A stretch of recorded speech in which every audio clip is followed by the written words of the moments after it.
Well, let's get a look at Stephen Vogt's starting lineup, brought to you by Progressive for the Guardians tonight.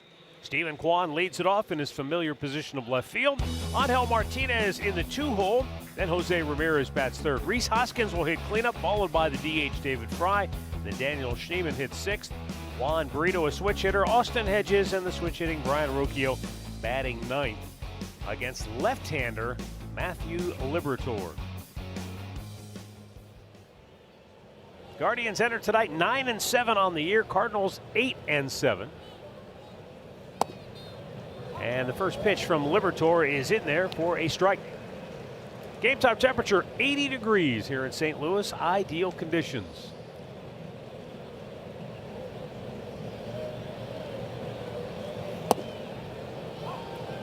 St. Louis, along with, I'd probably say Cincinnati. You get here in late July and August, two of the most humid environments. Kansas City probably throw them in there as well. Yes, that's a good point, all three of them. Ground ball to Alec Burleson, and the first baseman takes it himself. Kwan is out number one. Well, Liberatore is not messing around. He came right at him with the fastballs, and he did it quickly. You can see he's made 3 starts. Doesn't have a win or a loss, but the Cardinals have won every one of his starts this year. They're 3-0 in the games that he started against Tampa, the Mets, and Washington. Got roughed up a little bit in his last start. He gave up at least a home run in every ball game. He gave up 2 in last start because he's going to be around the plate. Angel Martinez steps in with Jose Ramirez waiting on deck. Angel's been tearing it up last 5 games, and that started with that big 4-hit game against Kansas City. He's gone 10 for 21, a couple of doubles and a homer. Got on a nice little roll for sure. Liberatore ahead of him 0-2, and Arch, whether it's a case of Liberatore stuff tailing off as the game goes on, or second time through hitters getting a better idea, but in innings 1 through 3 in his first 3 starts, he's given up 2 earned runs. Yeah. But innings 4 through 6, that ERA is up over 5. So I get to see it that second time around, and he's around the plate. He's got that good slider that he can use.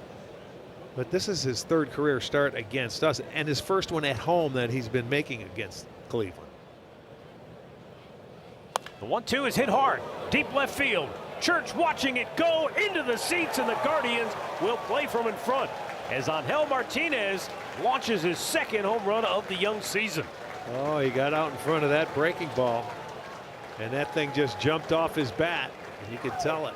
Church was looking at it go over that wall, and it did it in a hurry. So he continues to swing a very good bat. That'll be his 2nd home run on the year. And both home runs coming in the last 6 games for Angel Martinez. And the 5th one that Liberatore has given up. So he's given up one in every start.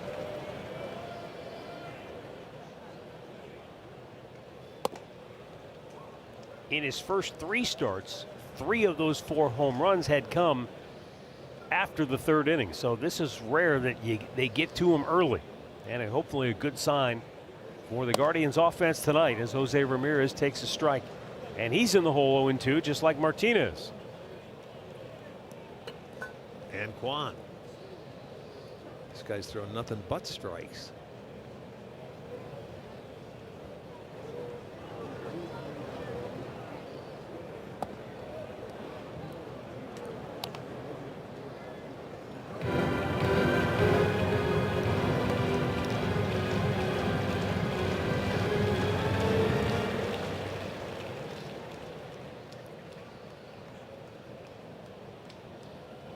That's up high. First time he's thrown back-to-back pitches out of the strike zone. And Jose, who has gone 5 for his last 16 at the plate, back into the at-bat now. A roller to second base. J.J. Weatherholt will throw him out, 2 down. Take a look at the pitch that Angel hit. There's that breaking ball, and he stayed back on that beautifully. And you can see the barrel just comes right through that hitting area, and that Guardians fan almost had that ball. There you go, on that front foot, kept the hands back nicely. That's a good look right there, and he just chopped down on it. A worm's eye view. Was that George Hendrick out in left field? Yeah, Get the red top on. that's right. He played here. In the air. Shallow left. Walker a long run to it, but he's there. And he makes the catch to retire the side. Guardians strike early. Angel Martinez puts him on the board. 1-0 Cleveland. The Cardinals are coming to bat.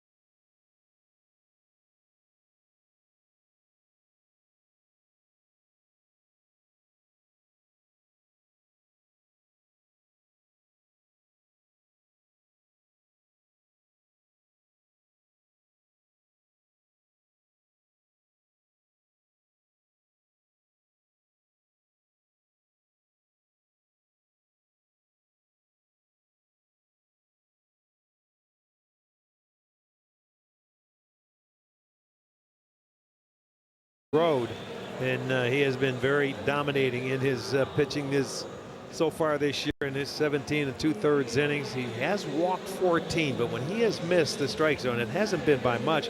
But you can see hitters have a very difficult time trying to put the ball in play. Lefties hitting 091, right-handers hitting not much better at 100. 5 hits allowed. Big Rig winds it up, fires it in there. Ball 1 to J.J. Weatherholt.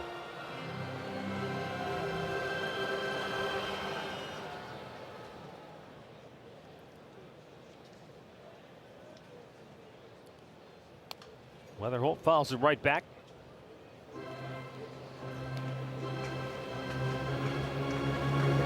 Weatherholt is truly from Mars. Mars, Pennsylvania. I knew there had to be a little. Didn't know there was one. Good pitch.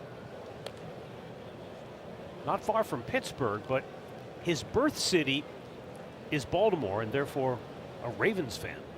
Okay. That's not a good thought when you're around Pittsburgh. Yeah, right. He might be in the minority. Yeah, right. Pitch down low. He went to West Virginia.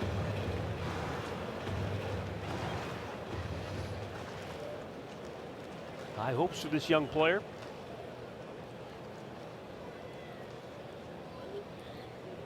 Now the 2-2, and that's high, full count.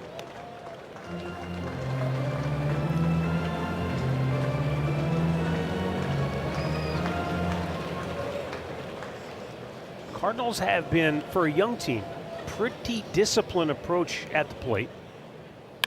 There's a hard hit ball in the right field. Well, he did a nice job of working the count and then got a pitch to his liking because Gavin was not gonna. There's the Cardinals lineup, the rest of it for Oliver Marmol, the St. Louis skipper. Ivan Herrera will DH. Alec Burleson is hitting third. Then Jordan Walker, Nolan Gorman, and Mason Wynn in the middle. Nathan Church, Pedro Pajes, and Victor Scott batting ninth.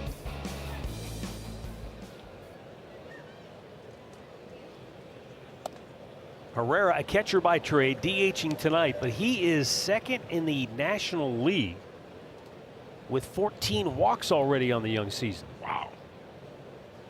And the guy hitting behind him, Alec Burleson, has walked 11 times. Matt, it's funny you bring that up because Weatherholt, they took him out of the game. They didn't play him on Saturday in the game. They basically said they wouldn't even wanted him to work on pitch selection. So you see that first at bat he had, giving him a day off seemed to work. I guess he worked on it. Yeah.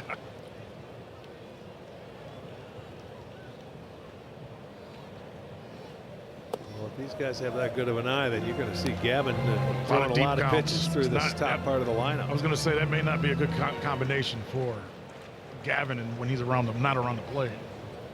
It takes him a little while to get focused in. He's a big man, but once he gets it rolling, and that sweeper, there's a nice little cutter there. Jim Wolf calling the balls and strikes tonight. Andre, do you think Jim skips leg day? I'm not going to say it on air if I do. Because I know he's got arm day down. Late swing, and he fouls it to the on-deck circle. And with those big arms, he throws the knuckleball back, right? Isn't he the one that always throws the knuckleballs back to the pitchers? I'm pretty sure. I've never been down there to catch one, so I don't know. Well, but with those don't guns, see it from here. I don't like messing around with a knuckleball with those cannons. Keep your eyes on it. I'll see if he can throw one up to you. Here is the payoff pitch. Weatherholt is running, and it's fouled off by Herrera. So they're really making Gavin work early. Yes, they are. Well, and the one thing, though, they'll probably start Weatherholt again on a 3-2 count. But Gavin makes a good pitch. He can get the strikeout. You get a strikeout, throw him out here. Weatherholt yet to be caught. He has stolen 3.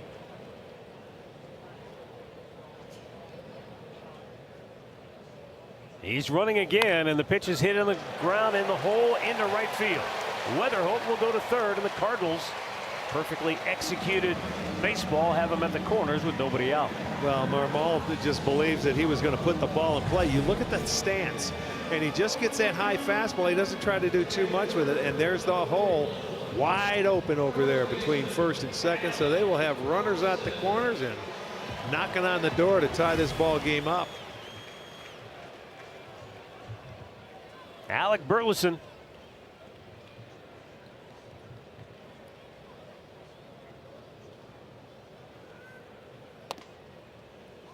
And that pitch in there for strike 1.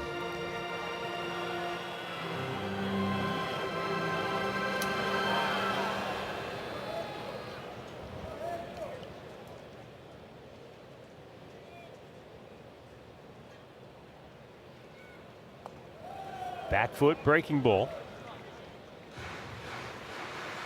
That's the pitch that has been devastating for Williams this year, is that sweeper. If he gets a feel for that, that goes along awfully well with his high fastball that he throws.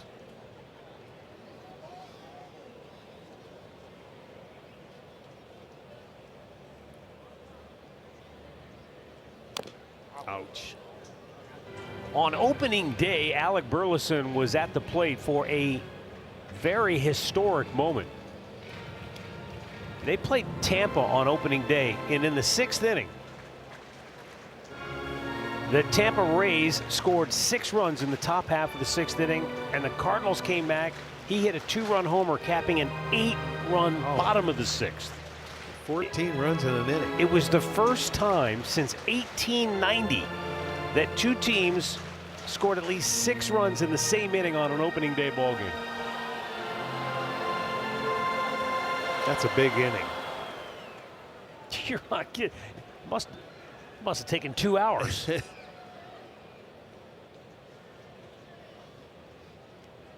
The 1-2 pitch. Fouled right back. He had a good swing at that. Good pass. Well, that was 98 too. That's the tough one to catch up to. You're going to see the high fastball, and they wanted it above the zone. It was a little lower than I think what Hedgie wanted. He wanted it up to try and get it over the barrel. There it is. Another base hit. Weatherholt scores. Cardinals take the lead. Herrera stops at second. These guys have put up 3 really nice at bats to start this game out.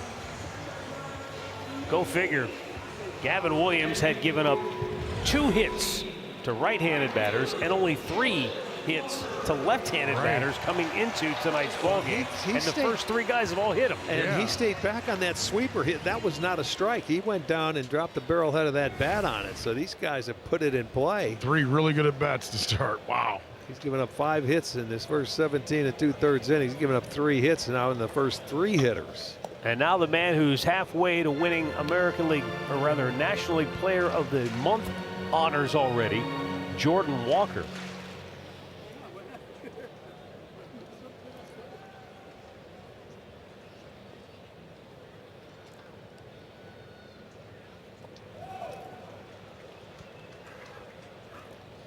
Arch, with the way he's come out swinging the bat, do you think they've changed the game plan of how you go against him now that you see him keeping his hands back a little bit longer? You know, it's hard to say. This is the first time we're going to see him. I mean, we've heard about him, but we've heard a lot about him, yes. Yeah, so I don't know how they can make changes to him already. I'm just saying, coming into the season, I think there was a book on how to get him out, and I think that book has been thrown out. Well, there's a big rip right there, and that's That's part of what he does up there with the very best, and that's generating bat speed. He has the 3rd highest average bat speed in the majors a year ago. And when you generate bat speed, that's usually when you get those tape measure home runs. Yeah, he's a big dude. We showed that home He's run in the strong. open. He hit that out on the front foot, and he just looked like he flicked it, and that ball shot out of here to left field yesterday. These guys are big and strong, and well, give him credit. He's the one that made the adjustment to make some decisions. They said, yes, he did. They may have said some things about him last offseason. The organization basically told him, you got to work and you got to change some things. Got him looking. 98-mile-an-hour fastball, and he was not ready for it. First out of the inning. They locked him up. He couldn't pull that trigger. He had the big swing at the breaking ball, but there's a heater right there at 98 that might have been a little two-seamer. It had some movement to it. He locks him up, gets the first out of the inning. Now he could get a ground ball, maybe get that double play and save some pitch count, because that pitch is number 22 here in the first. Nolan Gorman swings through it. That would be big, Rick, for a couple of different reasons. One, the Cardinals might be thinking to themselves, oh no, here we go again. They went just 3 for 21 with runners in scoring position against the Red Sox. Now they got the first hit with a runner in scoring position to start to get them on the board here. Right. But if they don't get more than 1 run out of this, you do wonder what if that seed of doubt starts to creep into their mind again. Bet365 betting odds tonight. Gavin Williams, he's in a heap of trouble here early, trying to work his way through it and keep that pitch count from getting away from him. Here's the 0-2. Swing and a miss. He struck him out with a really good curveball. Back-to-back Ks, 2 down. And now the shortstop, Mason Wynn. That's the same pitch there that Burleson hit for the base hit. Watch this. It's going to go down, and it's going to get out of the strike zone. And it just drops away from that bat. So back-to-back strikeouts. Mason Wynn missed the last 2 games after he got hit by a pitch on the left, right around the ankle area. Pretty good bruise there. So they had him sidelined the last 2 games against the Red Sox.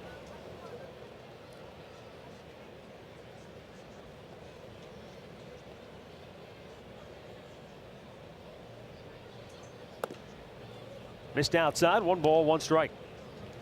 Arch, this guy may have the best arm at shortstop in all of baseball. He's been clocked up to 93 to 95 miles an hour from shortstop.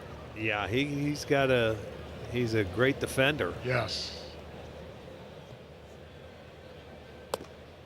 Yes, sir. That's in there. Breaking ball.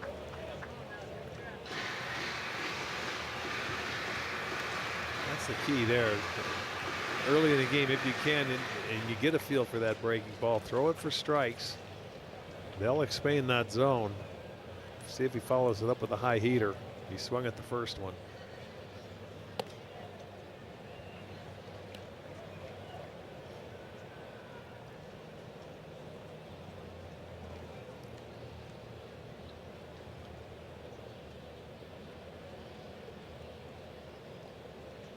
Two on, 2 out, 2-2 pitch. And Wynn had a good pass at it, but fouls it back. And already 30 pitches piled up here in the opening inning for Gavin Williams.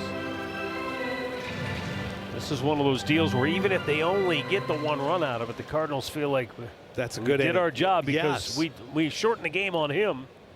Come back with that sweeper. He's on that heater. There it was, but missed with it. Another full count.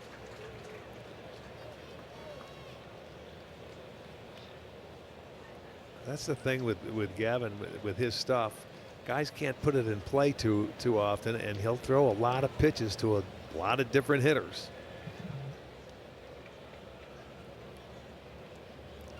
Cardinals put it in play early. 3 straight hits to open the inning.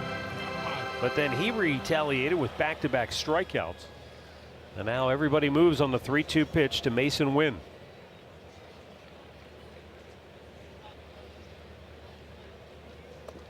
He tried to hold up, and they said he did not go. And Austin Hedges can't believe it. Palms both facing up toward the sky as he looked down at Roberto Ortiz, the first base umpire.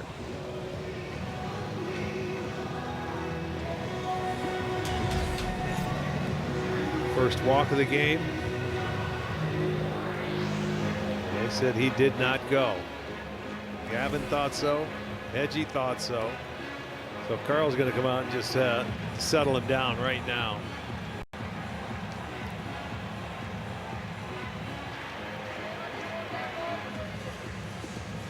While they talk it over, we'll get an early word here from Cleveland Clinic.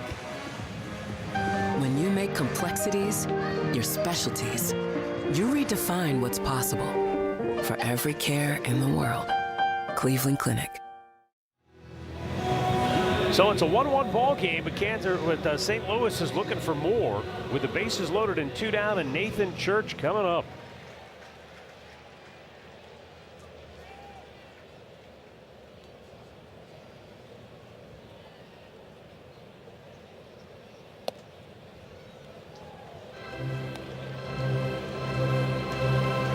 Church, a California native.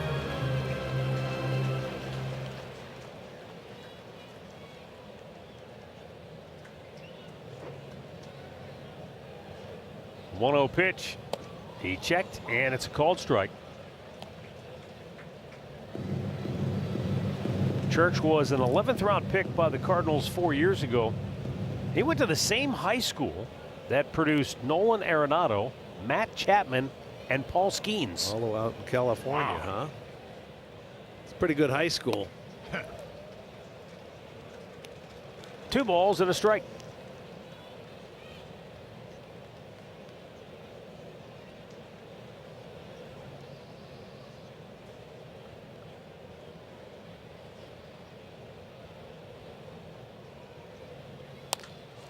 Launched to right field. Back goes Martinez, and he makes the catch to retire the side. So we played an inning, and we're even at 1.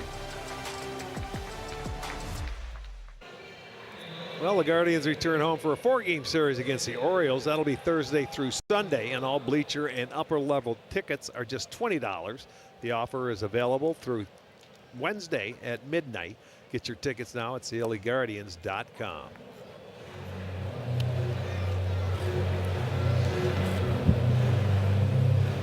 Leading off for Cleveland here in the second inning will be David Fry.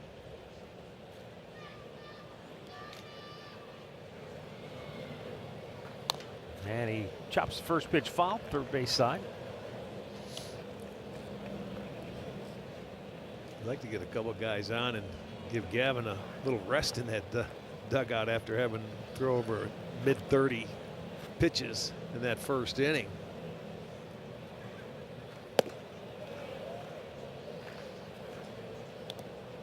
I mean, it would stand to reason that if you're the opposing pitcher, you're going out there thinking, I just have to throw it, make them swing the bats, and just hopefully try and put it in play. Hopefully they hit it at some people. Right. Get a quick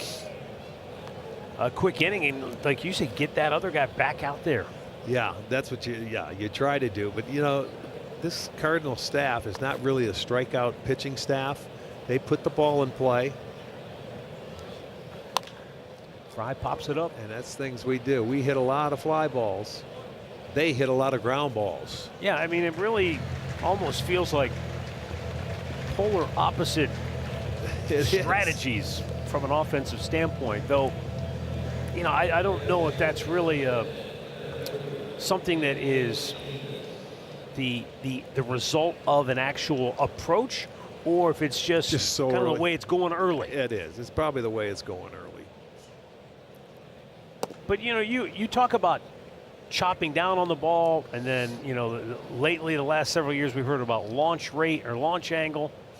Right now it would appear that the Guardians are locked into launch angle, and the Cardinals are doing more of the chop. They hit a lot. Yeah, it certainly looks that way, because last year we did the same thing. We popped up a lot of fly balls, and a lot of them weren't hit hard.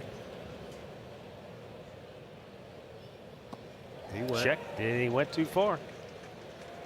So Matthew Liberatore with 2 quick outs doing exactly what he wanted to do. He'll look at it from the side. Once you commit, you can't hold up. Trying to get out there, he said, no, I did not, but he certainly did, and he knew it.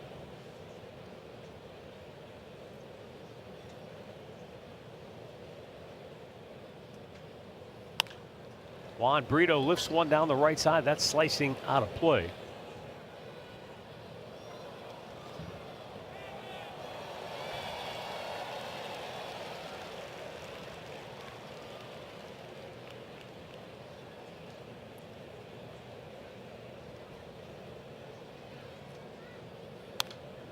Well, I know in my conversations that what we're seeing from the Guardians so far this year, Rick, is not the result of a plan. There is no, hey, let's try to get the ball in the air. There are situations when, as a hitter, you look to get the ball up front. Maybe you get the right count. You want to take your shot. Situational. But there is no, hey, this is what we're trying to do, hit the ball in the air. Sometimes you might try to hit the ball in the air and top it and hit a ground ball as a result of that. So the only time you try to really hit it in the air, you get a man on third and less than 2 outs. Ball gets away, but quickly pouncing on it is Pages. And the Guardians go 1-2-3. So Gavin Williams, little time to catch his breath. He's right back out there. Tied at 1, middle of the second. Well, enjoy some weekday baseball when the Guardians host Yordan Alvarez and the Astros. That'll be April 20th through the 22nd. Tickets start at $20, including all fees. Get yours today at CLEGuardians.com.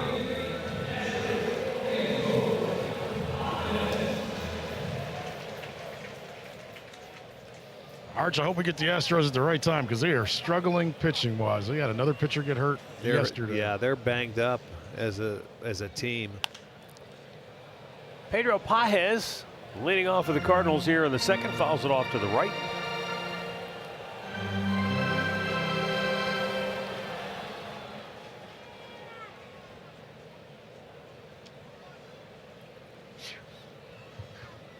Swing and a miss.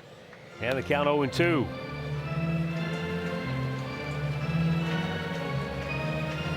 Pages, then Victor Scott. Back to the top of the order for the Cardinals here in the second. Gavin Williams really needs a quick inning.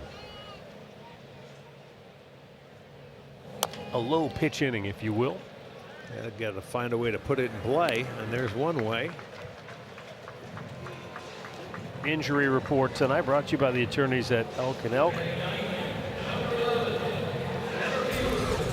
Former Astro George Springer to the injured list with a left big toe fracture, and current Astro Jeremy Pena, their talented shortstop, with a knee injury.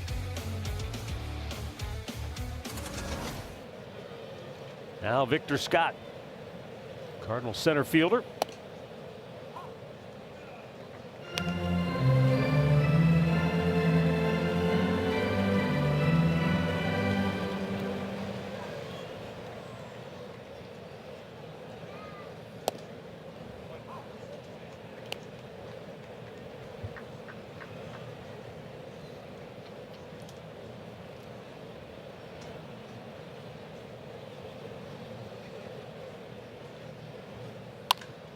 Line to left, right at Stephen Kwan. He couldn't have played that any better. And that's what he does. He went and came and threw him 3 straight strikes, and he gets him to line out right to one of your defenders. So there's 2 outs.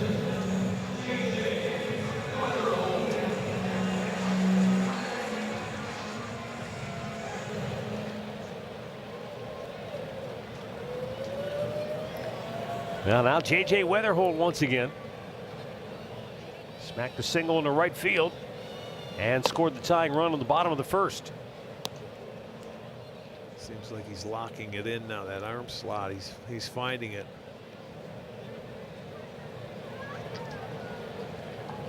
Slowed things down a little bit, I think.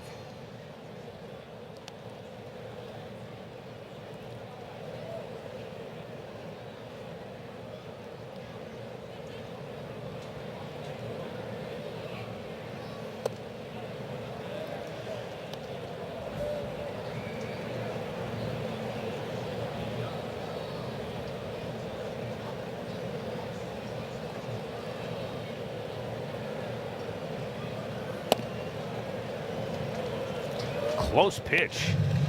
Called a ball, 3-1. Yet to have a challenge. It seemed like the other night in Atlanta they were challenging left and right. Here is the 3-1. Blew that by him in a full count.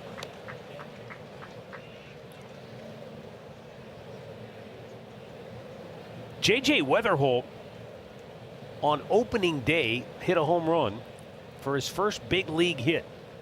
The last Cardinal to do that on opening day was Bobby Smith in 1957. It's a long way back.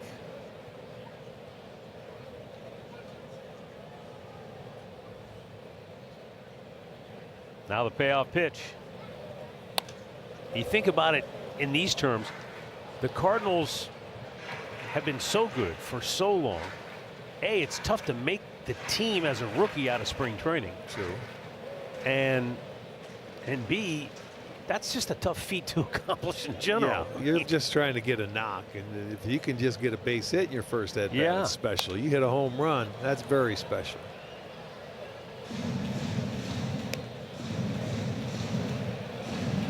But it seems like we've seen a lot of guys do that this year. A lot of young kids and rookies, and Yeah. we've got one of our own that did it. St. Louis is 3-2 pitch, going through a rebuild with a lot of young players. Weatherholt strikes out, and Gavin Williams with a 1-2-3 second inning. Austin Hedges off to a hot start this year with the bat. We'll lead it off when we come back.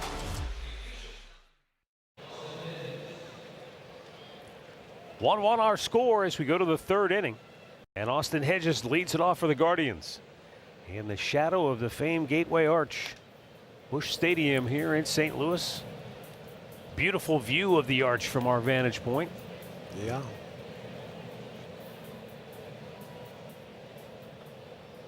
Sits right along the banks of the mighty Mississippi. The 0-1. Hedgie fouls it off to the right. It's warm enough. You want to go for a swim tomorrow in the Mississippi? Yeah, Andre, you up hard for it? pass. I gotta go watch the fishes or something. I can't do that. You got what? Gotta watch the fishes. Oh, I'm not getting in there with them.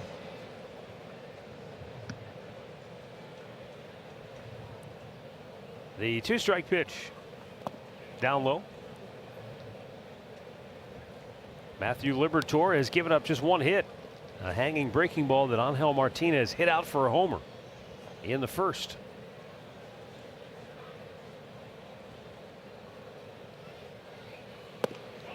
A little low, 2-2. Austin Hedges has hit in all 5 games. The Guardians are 5-0 in the 5 games he has started. He's gone 7 for 18. In the hole. Nice reach in stop by Gorman, and he throws him out with a spinning move for out number 1. He went over there and extended that left hand out to make the play in 1 step, 2, 3, turn and throw, and right on target. You want to hear something crazy? Gorman's been making plays for Liberatore since they were 5 years old. They've been teammates. They were teammates as 5-year-olds back in the Arizona area, Arch. Oh yeah, They've been playing on the same little league team. Same little league team, yes. They've known each other since they grew up in the same neighborhood. Played on a coach pitch team at age 5. That's pretty cool. Played travel ball together, all that cool stuff. So they're Arizona boys, huh? Know each other very, very well. You know, the game they played in Cleveland last year, Gorman had a big game, and he goes, he owes me. Been owing me a long time, is what he told me. Ryan Rocchio takes a close pitch. No challenge, called a ball, 2-0. I don't think that happens too often where No. you get teammates from little league that play together on the same big league team.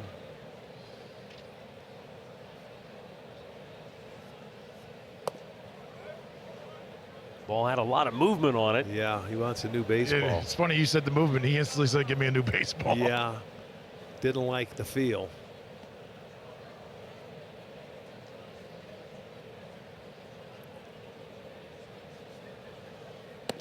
Upstairs, ball 4. First walk issued by Liberatore. And the Guardians have a base runner with one out for the top of the order.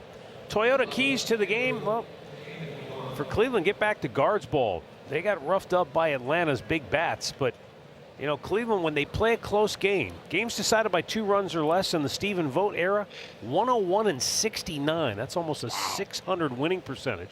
They're 5-2 this year. Oh my goodness, he got a great jump. But he's going to be out at second base.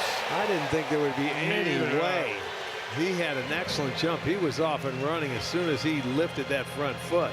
Archie, did they get him on the backside slide? Yeah, it was hard to tell from my okay. angle. All right. It's no, they're not going to challenge it, so they must have tagged the foot. He had a great jump, but there's the throw. Got him on the hip. Yeah, they did get him right before that hand hit the bag. This should be a good look. They got cameras everywhere here. Yeah, they do. Be careful, Andre.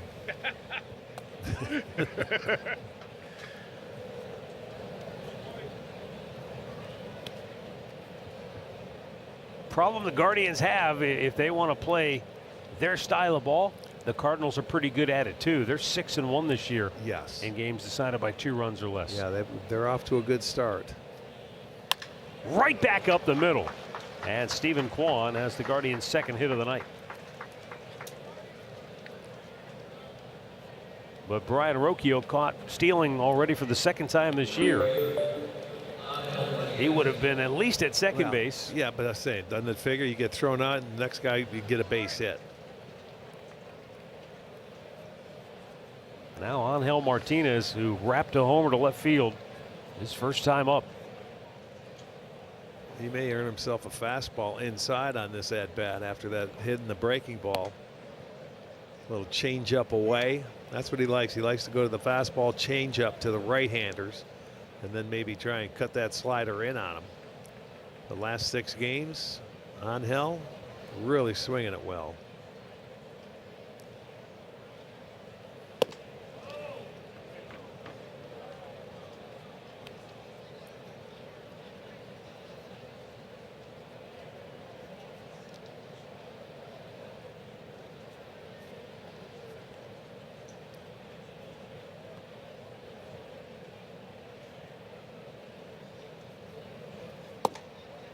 There's a good heater.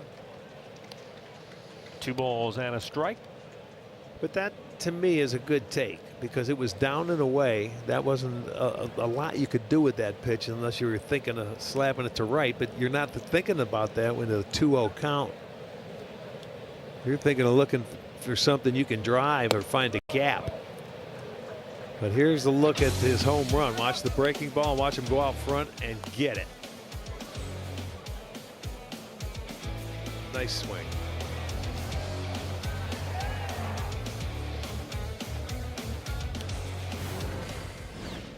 3-1 count and a lob throw to first. These are those kinds of counts that you were talking about, though. He's looking for something middle in that he can really drive, hit it hard. Yeah, try to find a gap. You want to score with the guy from first base if you can. Got a fastball. Fouled it off.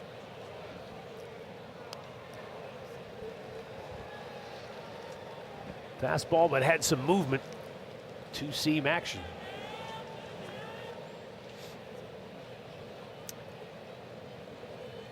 Now it's a 3-2 count with 2 down, so Stephen Kwan will take off on the pitch. And a routine bouncer to second should end the inning, and it does. Midway through the third, we're tied at 1.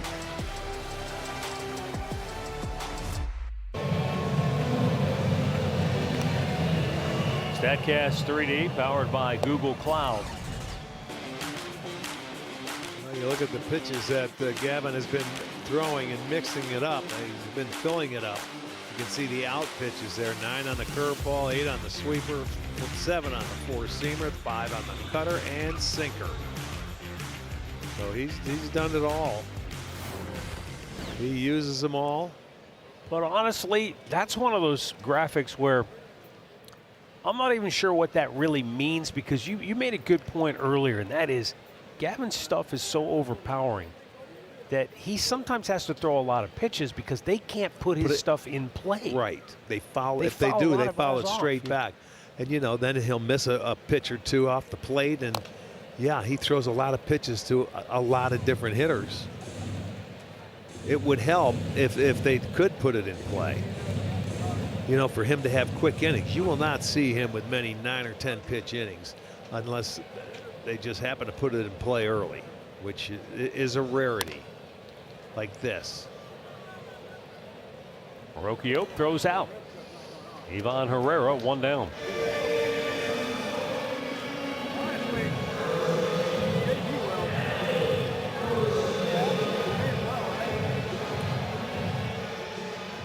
Alec Burleson, he had a really good at-bat to drive in the only run for them. He hit a ball that was about 6 inches off the ground, pulled it in the hole between first and second. And it was on his tough pitch, that curveball. Straighten him up with a good fastball inside part of the plate. Yep, that cut fastball there.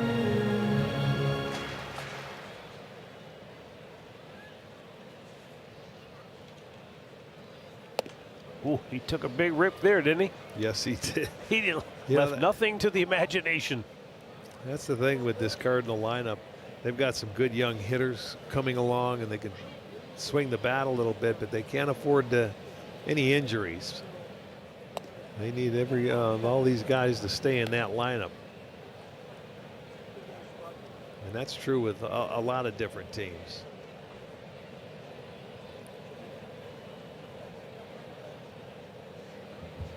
The 1-2.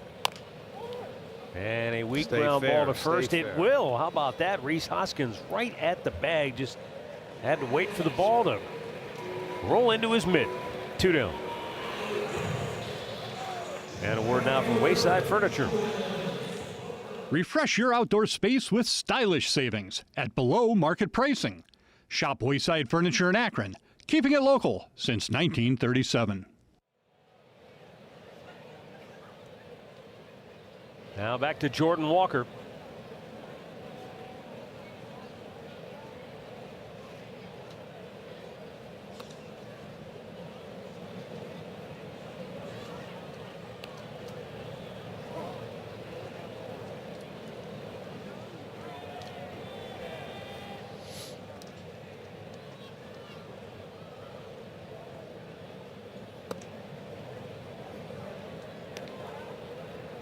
Jordan Walker was an exceptional high school student, a GPA of 3.98 and a National Honor Society student.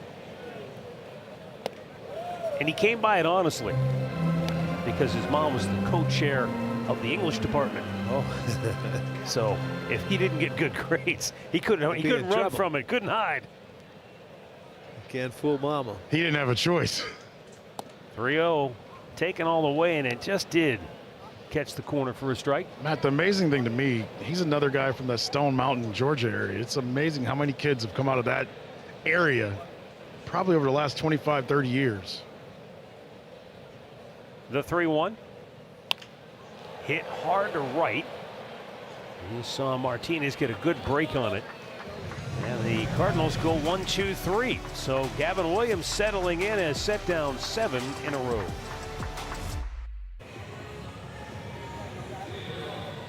Here's our Fubo standings. So far this year, the Guardians and Twins tied atop the division lead at 9-7, followed by Detroit and Kansas City, and then Chicago at 6-10. Minnesota playing very well early.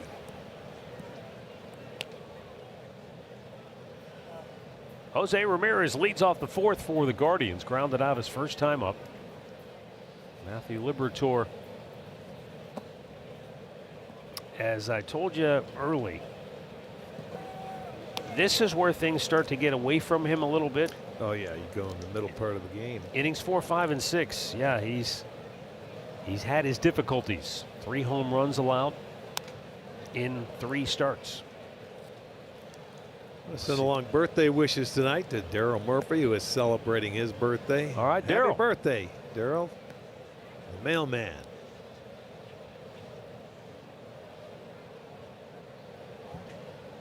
The 2-1.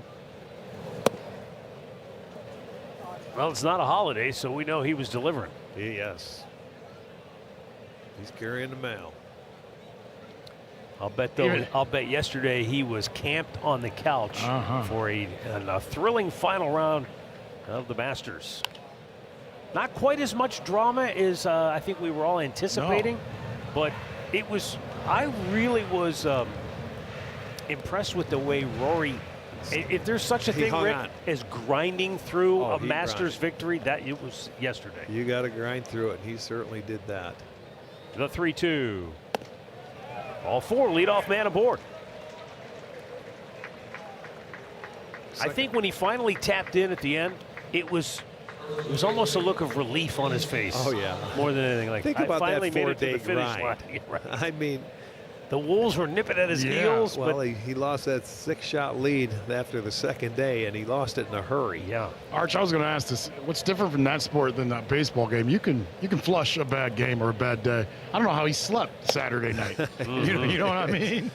Well, it's an individual sport, and it's all in your mind. I mean, you can have a bad day on the baseball field, go 0 for 4, but you can do something positive and make a play or do something else. That's a tough one. Rhys Hoskins fly to right first time up. He's reached safely in 8 of the 11 games that he has started this year.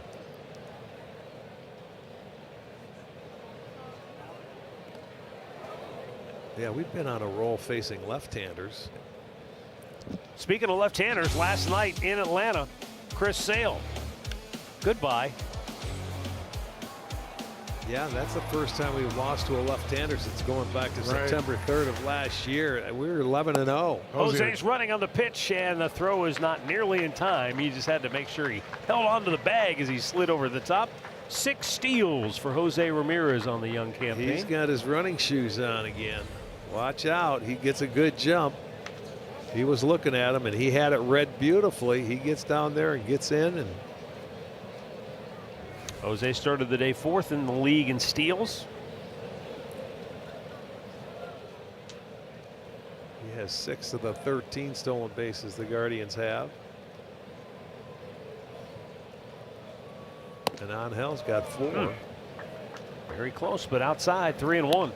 Rhys Hoskins, I was going to say, has been a really good influence on some of these young Guardians hitters because he's low key. He doesn't get too amped up. He's just that very, very steady presence. Pop back out of play. With a good eye at the plate. You know, he knows the strike zone very well. The way one of the coaches described it to me is, Arch, and you can speak to this, right? As a young player, you're constantly thinking, if I don't get a hit, I may be going back to the minor leagues. But Rhys is at that point in his career. And you got there at some point in your career where if you go for 4, I know there's tomorrow. Yeah, you're going to be. I'm going to be in the lineup, to play, right? Yes. Yeah, and that does make a big deal.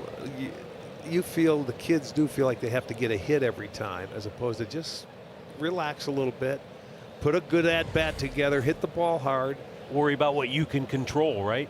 Right. You know, but you start to think too much instead of just concentrating on a quality at bat. Just saw it. You just saw exactly what you talked about. Not trying to do too much. Jose's in scoring position. Maybe you try to do too much and I got to drive this run in. No, if it's not a strike, I'll take my walk. I'll take my walk. You know, he's trying to get, and as a younger guy, you will expand your zone because you want to get the guy in from second instead of saying, hey, maybe I will take the walk. I've kind of seen that with Rocchio. We talked the other night about all the walks. You're right. Yes, you know what I mean? I wanted to say that in his first at-bat, but things got away when he was patient enough to take the walk. But you see it in his at-bats. He's letting more pitches go by. He's not swinging at the first pitch as much as he has in the past. He's getting it better. He's getting better. And it takes time. It's not an easy thing that you're going to do overnight. But as I said to you the other night, he's at that point where he kind of wants the payoff, though, right? He wants some hits, but he's getting on base, giving you quality at-bats.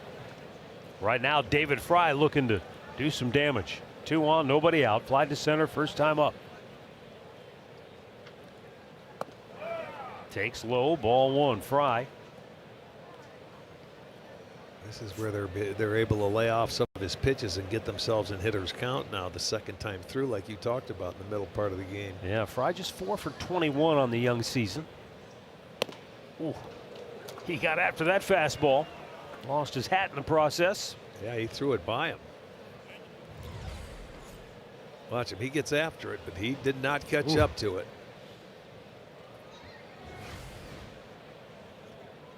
So it's a 1-ball, 1-strike count.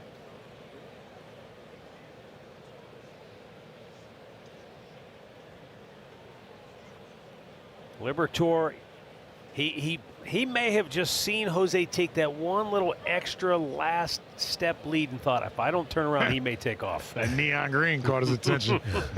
Yeah, you got to tell Jose to dial it down. Yeah. Good change. I mean, that's a really good combo. High fastball, swings through it, comes back with the changeup, and now he's in the driver's seat. And then the location of that pitch. That was perfect.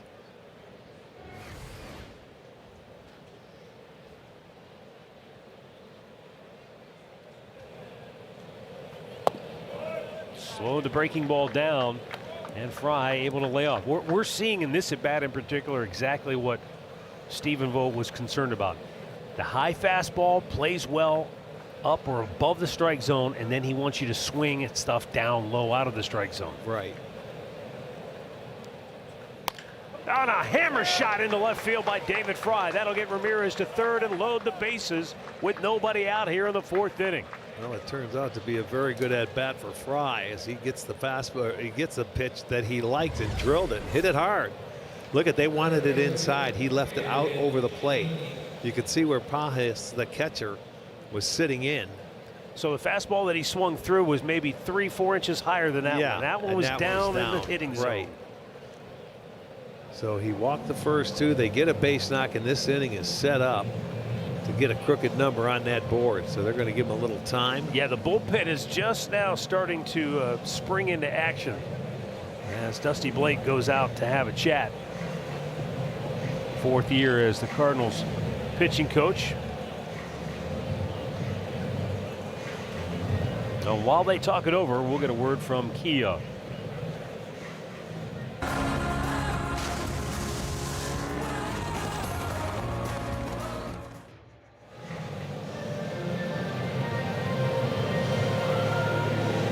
Well, this is an opportunity now for the Guardians to regain the lead. Bases loaded, nobody out. Daniel Schneemann struck out his first time up. He comes into tonight tied for 3rd in the league with 6 doubles.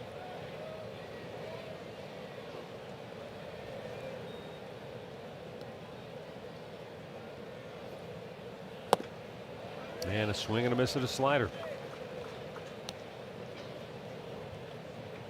Now, last night, Arch, as we watched Chris Sale, and we weren't doing the game, but we were watching it. You just talked about how some lefties were better suited to go against Chris Sale at times.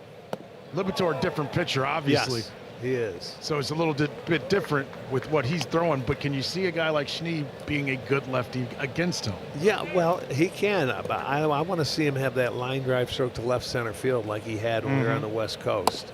That's keeping him honest right there on the inside pitch, because he's going to try and get him out of the way, because he would like to get a ground ball. So, you know, now the cat and mouse game is being played. That might have been worth a challenge, but we have not had one yet on either side. They're afraid of Wolf's arms. The 2-1. Bouncing ball in the hole. It gets through into right field. That'll score Ramirez. Here comes Hoskins. He'll score as well, and all the way to third base goes David Fry, because J.J. Weatherholt got just a little bit of leather on it, and it slowed the ball down. And by the time Walker could get to it, Rugi Odor just was able to keep waving him around. Well, and did you see Schneemann take the turnaround first? He was thinking double. And then when he got that ball, he said, okay, nobody's at first base. I'll get back. But there it goes, off the glove. That's what deadens that play. So a 2-run single for Daniel Schneemann, and the Guardians' lead is 3-1 here in the 4th inning. And with runners at the corners and still nobody out, Juan Brito, the batter. Swing and a miss at a first pitch slider. Some stretching and calisthenics in the Cardinal bullpen, but nobody throwing yet. They may be soon. Patience here as a hitter. Just try and get that runner at third home and put up another run. Juan Brito trying to get back on track offensively. He went 1 for 10 in the series against the Braves.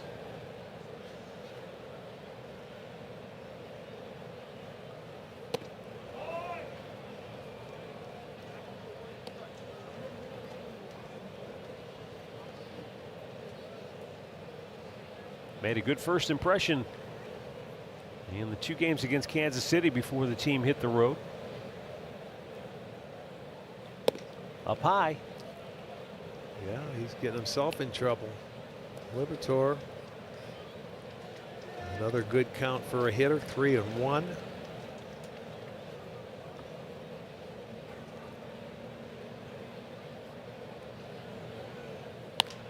Hit hard in the air left center, but Church is there and he'll make the catch. Tagging and bluffing a move toward home was Fry. And it was a really good throw by Church to the cutoff man, so a wise decision. And that's out number 1. Thought that ball had a little more topspin and might get down.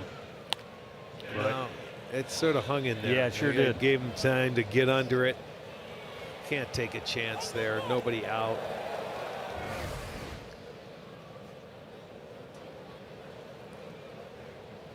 Now Austin Hedges grounded to third base, and it was a heck of a play by Gorman to take a hit away from him. He went in the hole between third and short. Now runners at the corners and 1 out, and Hedgie was showing bunt safety squeeze attempt perhaps. Yeah, pretty good idea because it's a good time to do it. But did you see how fast Burleson was, Yes, he was. at first base? He was coming in. So Fry's going to sit there. He's not going to go until he sees the ball down in fair territory and on the ground.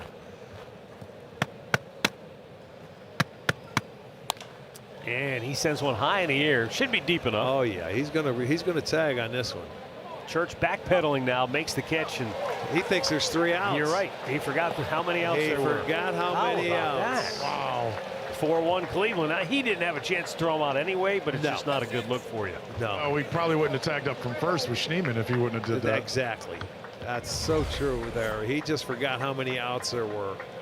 And you get back there, look at him. All right, let's go. We got him. We got out of the inning, and he's getting yelled at by the center fielder, Scott.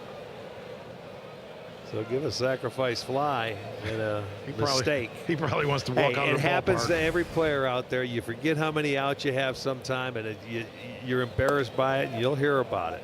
But with Schneemann able to get into scoring position, like Andre said, this is an opportunity now for Rocchio to make that mistake hurt. Then he'll really feel bad about himself if this run scores on second. Rocchio aggressively hacking away. It's 0-2.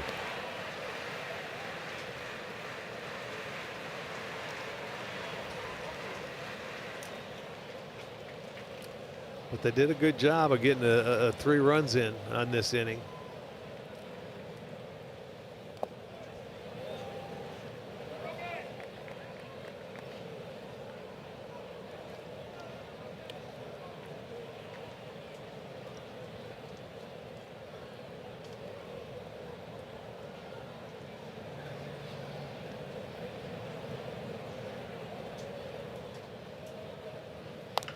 Pulled foul. Oh, almost got Rugi that time. He was quick to move. And he turned away from it too. He's a contortionist. They have to be heads up, boy, these guys. You know, he's concerned about the runner on second base, and he can't keep his eye over on the hitter, so he's really got to back off. That's not easy to do. Right at the shortstop. And Mason Wynn throws out Rocchio to retire the side. Guardians score 3 runs on 2 hits, couple of walks, got the rally started. Schneemann made him pay, and the Guardians lead it 4-1.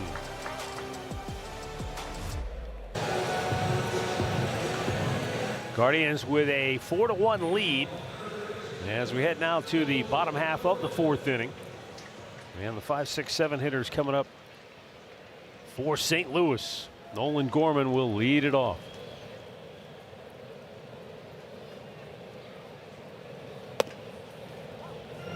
Gorman struck out. in that first inning when the Cardinals could have put a crooked number on the board. They started the game with 3 straight hits off Gavin Williams, but then he was able to get back-to-back strikeouts and a fly ball out to end the first inning, only surrendering 1 run. Yeah, it was a big inning. I mean, what, a 36, 37 pitch inning. Swing and a miss.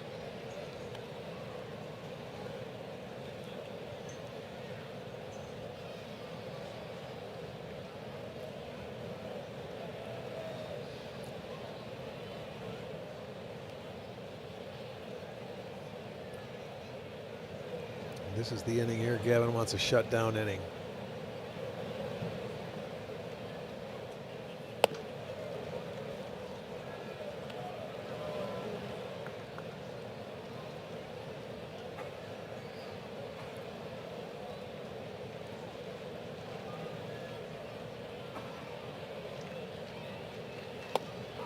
Got him looking.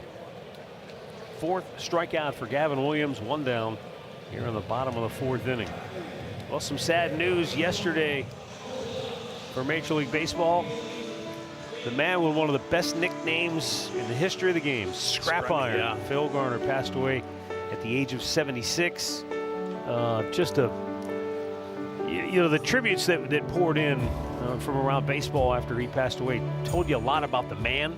Right. The person, what the type of player he was. I know he was a contemporary. You played against him early in your career when you were both in the American League, and then he was traded over to Pittsburgh where he won a World Series, and then on to Houston. He was also a manager. Right. He was a heck of a manager. But Arch, the way he played the game, that nickname was earned, Scrap Iron. Yeah. I think about his legacy is on display here tonight. Jose Ramirez plays a lot like Phil Garner did.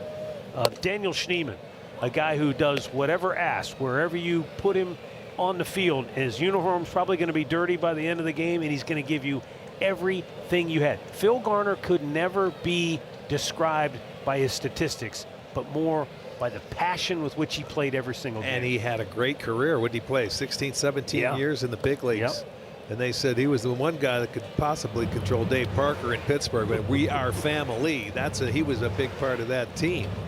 He may, I don't know if he played 16 years or he willed himself 16 years because he was a force. Popped up foul out of play. Yeah, a lot of respect for and him. you played with Gavin. Toby Harrah probably was similar, right? Yeah. That kind of mentality that you know when you step on the field with that guy, it's not a game. This is a fight. Yeah. This is a fight tonight. Well, that's what it was like back then. You know, you went out there. It was all or nothing. You might literally have to fight some nights. You're right. Yeah. It was all or nothing. Spikes better be sharpened because they're coming into second base. This is not going to be friendly.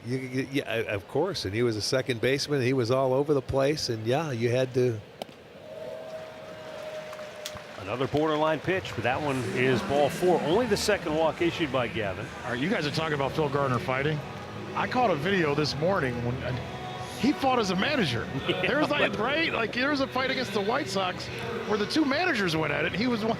Yeah, because that's who he was. Right. Yeah. If competition, there was no, well, we'll get him next time. No, he was going to. Tonight, now. Yeah. You're not allowed to do things in the game now that you used to do. Is it a double play ball? Brito No. to Rocchio, not in time because getting down the line was Church in a hurry. Church is going to run all night long after what happened in the top of the inning. Well, it's going to be a tough double play. When you pull it in the hole like that's 2 long throws. There's Brito gets it over to Rocchio, but he didn't have the time to relay it because Church can get down the line. Now Pedro Pages, a ground out his first time up. But he better be careful over there because the big rig is pretty quick feet for a big man.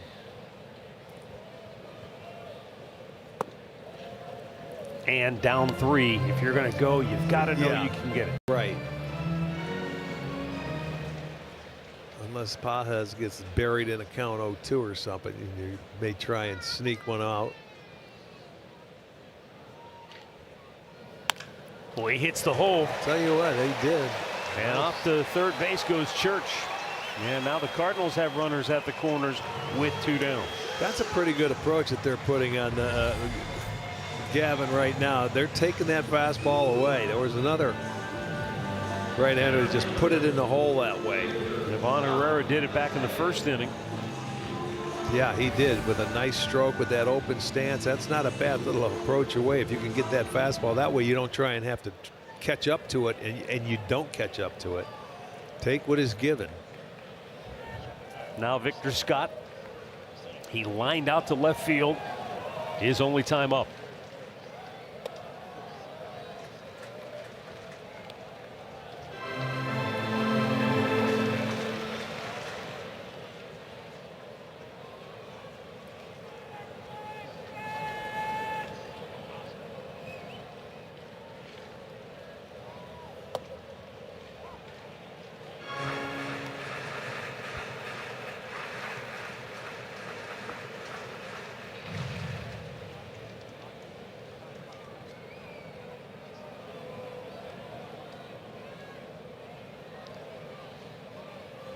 Swung on and missed. Boy, that breaking ball had some bite, didn't it? It sure did. You talk about coming down and into the left-hander. He sees it. He didn't pick up the spin on, because once he started, he couldn't hold up.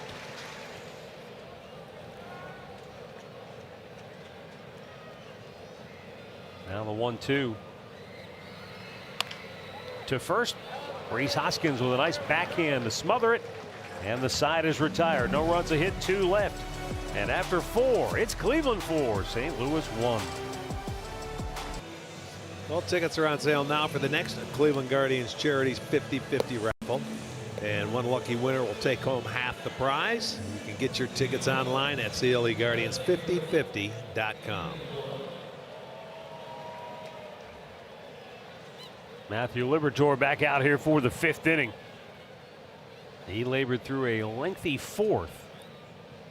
Some of that was his own doing. He walked the first 2 hitters, and the Guardians did not let him off the hook. They scored 3 times.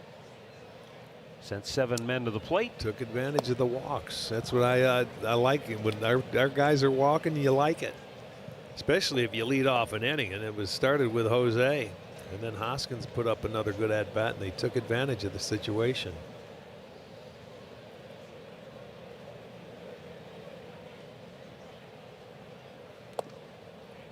Stephen Kwan looks at the ball outside. He singled up the middle sharply in the 3rd.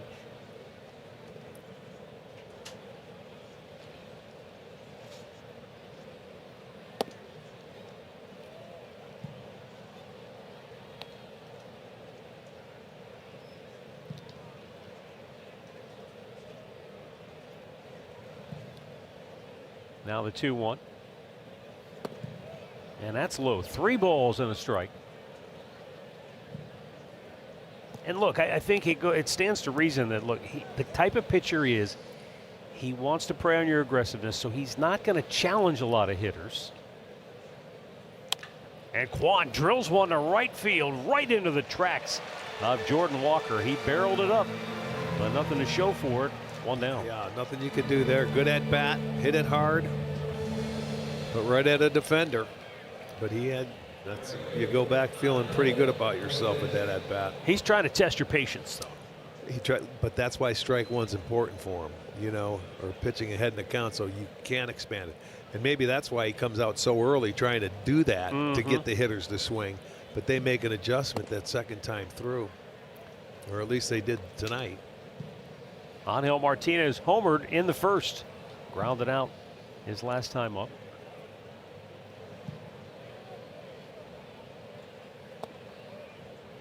You talk about young hitters and how they grow, how they learn.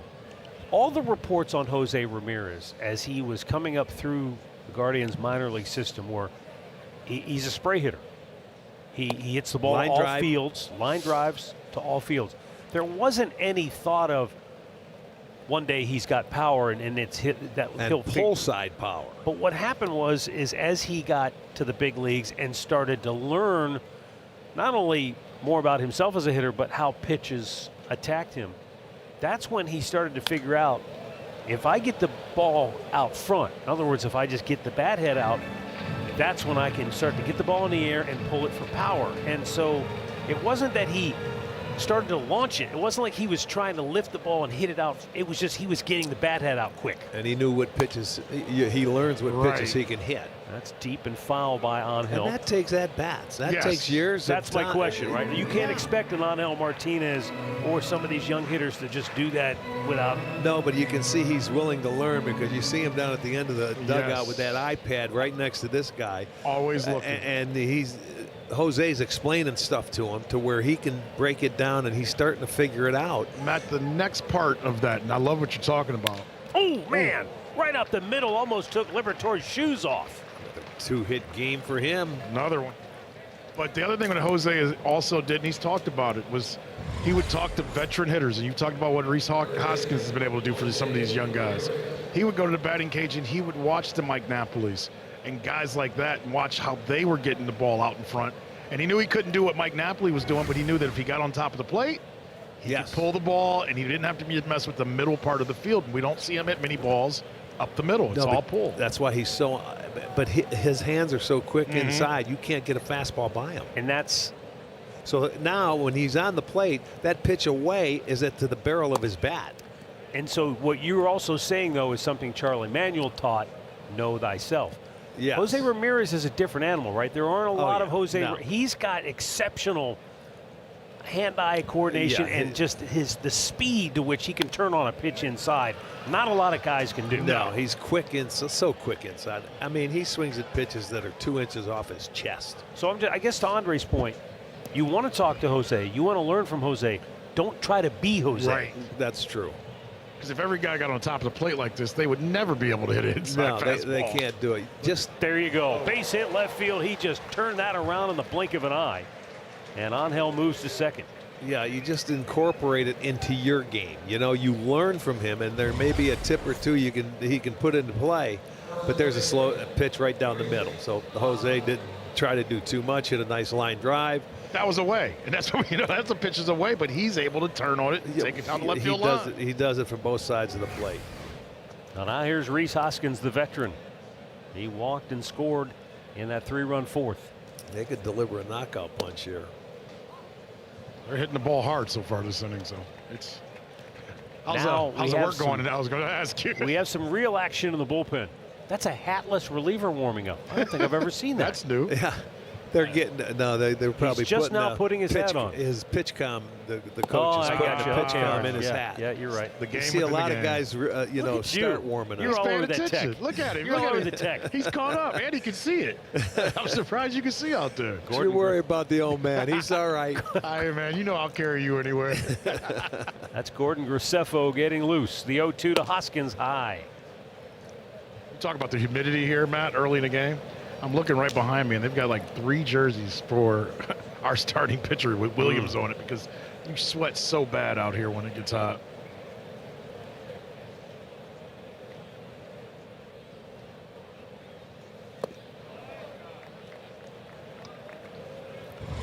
Take another look at the swing from Jose. That little breaking ball.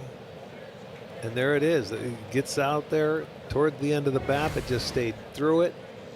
Nice little line drive single. 2-2. You know, when we show that slow-mo replay, there are hitters, and we're talking about major league hitters, big league hitters, the 1% of the millions of people that try to play this game. And sometimes you see big league hitters with their eyes closed as they swing the bat. Jose never. His eyes are always following the ball right to the barrel. And that's, again, you used to hear that. You got to see the ball hit the bat. You know how hard that is to actually do? Extremely. But he does it. Right there. Stephen Vogt said the other day, he goes, as great as a hitter is, he goes, his best attribute may be as a base runner. Yep. He says as a base runner. Rhys pops one to right, or to a center. Back to the bag is Martinez in at second base. He'll tag and go. And now Guardians at the corners with 2 down.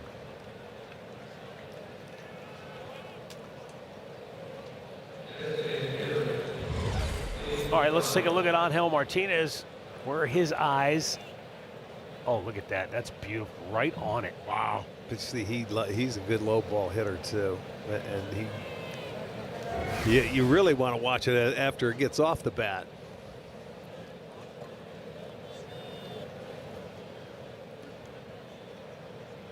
David Fry, a singled and scored in the 4th inning. He hit the ball hard into left field. Guardians trying to extend their lead. Cardinals have double barrel action in the pen. Well, they've seen enough left-handers in the last three days. They're starting to zone in on them. Now we'll come back with a couple of righties to close this series out.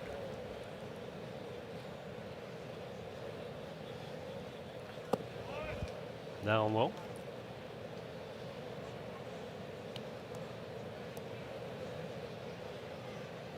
Justin Brule, the left-hander, up with Graceffo.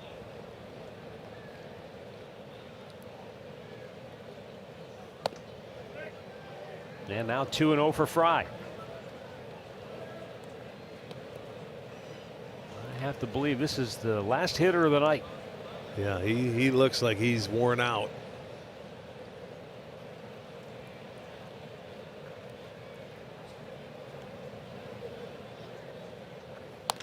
Hit hard, but foul. He just hooked it into the seats.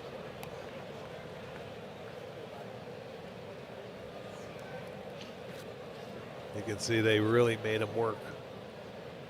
Once they get into that 4th inning, the middle part of the game, and you can see the pitch count. 58 pitches in the 4th and 5th, and he's not out of it yet. 59 of his 102 pitches have been strikes. 43 balls. So it's been pretty much what we expected. The 2-1. There goes Jose Ramirez. Swing and a miss by Fry. No throw down to second. And so another steal. Second of the game for Jose, is 7th on the year.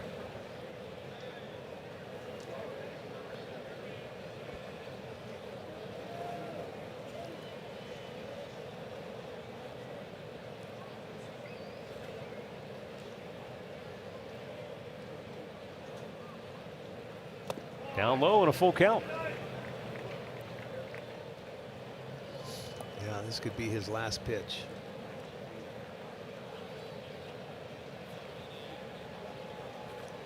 And I'll be shocked if he throws a fastball. Let's just put it that way.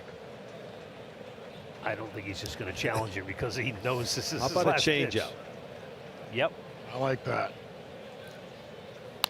Hit into the tracks of the shortstop win. He did challenge him with a fastball. I tip my cap to you, Matthew Liberatore, but the Guardians lead 4-1 halfway through. Well, take your game day experience to the next level with the SeatGeek infield boxes. These semi-private outdoor boxes feature amazing views, an all-inclusive menu, plus access to exclusive infield lounge. Reserve your SeatGeek infield box at premium.cleguardians.com. Back to the top of the order for St. Louis here in the home half of the 5th inning. J.J. Weatherholt, he singled and scored in the 1st. And if you go back to that 1st inning, in the top half of the 1st inning, Angel Martinez homered, giving Cleveland a 1-0 lead. And then the Cardinals came out. 3 straight hits to open the bottom of the 1st. They had tied the game at 1, and Gavin hadn't recorded an out yet. He went well over 30 pitches in that 1st inning. And since then, he has given up just 1 hit. But it sure didn't look like it was going to be a good night the way it started. It was amazing to see 3 guys get hits in a row off Gavin when he had only given up 5 all year long. But he settled in, struck out 2. And they weren't cheapies, right? That was a good approach. They hit, yeah. To second base, Brito. 1 down. A word now from Bet365. Did you win? Let's just say the next round of omelets is on me, fellas. Bet $10, get $200 in bonus bets. Ivan Herrera, 1 for 2 with a single.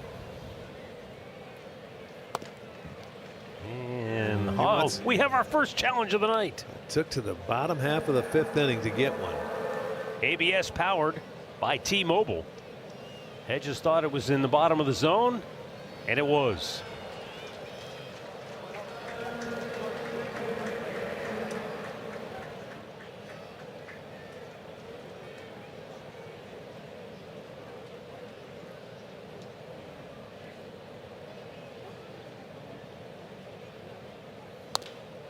Look at that stance. Doesn't that stance look weird with that straight leg he's got out in front of him? But watch how he uses it for his leg kick, or his timing mechanism.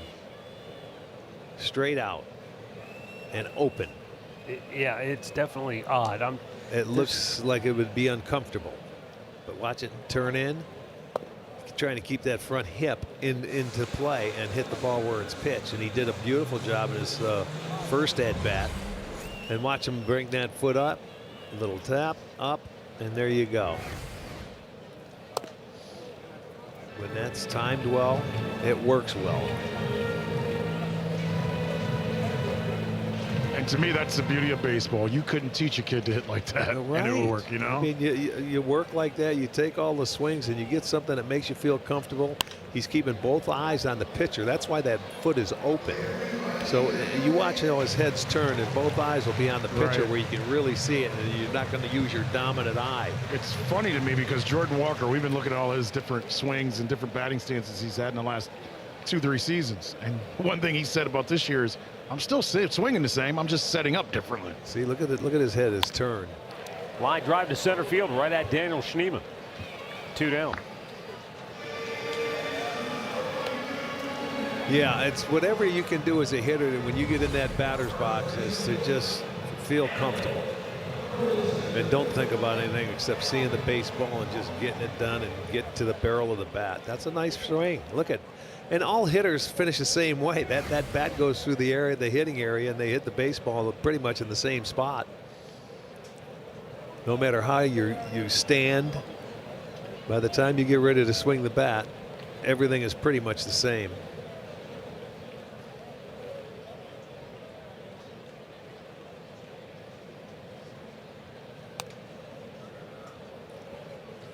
He wants that pitch back.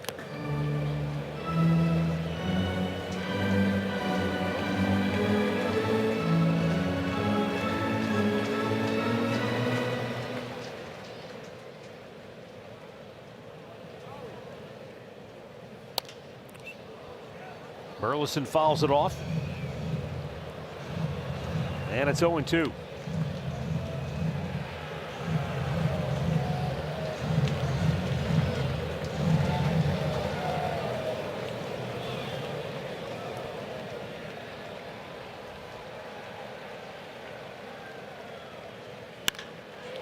High in the air, deep right center field. Back is Martinez at the wall, and Schneemann caught it.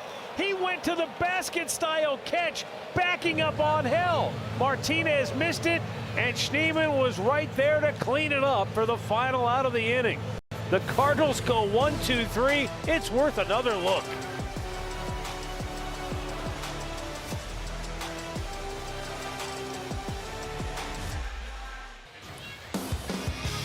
Our DirecTV new era, Jace Laviolette, former first-round pick of the Guardians last year.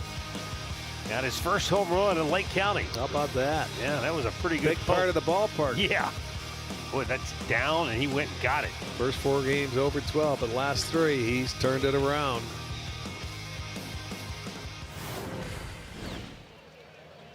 Stephen Vogt's club up 4-1 here as we move on to the 6th inning. And Daniel Schneemann will lead it off. Justin Brules, the new pitcher for the Cardinals, left-hander. What a beautiful catch he just made. Looked like you think he was getting blocked out by Martinez coming over there, and he was just behind him. Yeah, and if Martinez tips that ball off his glove, it probably goes for an extra base hit. Oh, without a doubt. But the fact that he didn't get to it at all, Schneemann happened to be in the perfect spot. That's one of those tweener balls, you know, where both of them are going after it, and he's backing up. His angle took him a little deeper than what Martinez did.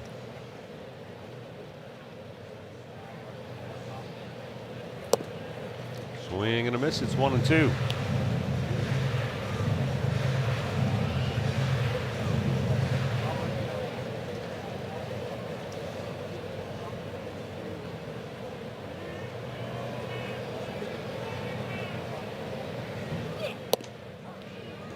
Well, he painted the outside corner.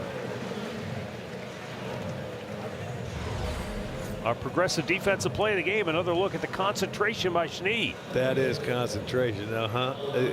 Martinez, he might have been feeling him out there. You know what I mean? Where he didn't want to collide. He was going for the baseball, and then Schnee was there. He was just protecting. That's a really good play.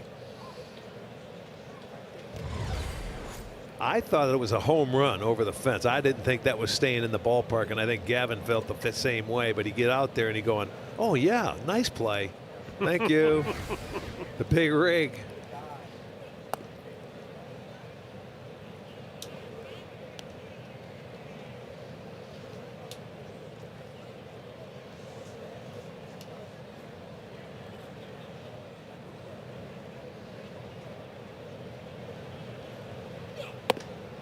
Oh, Burrito caught in between.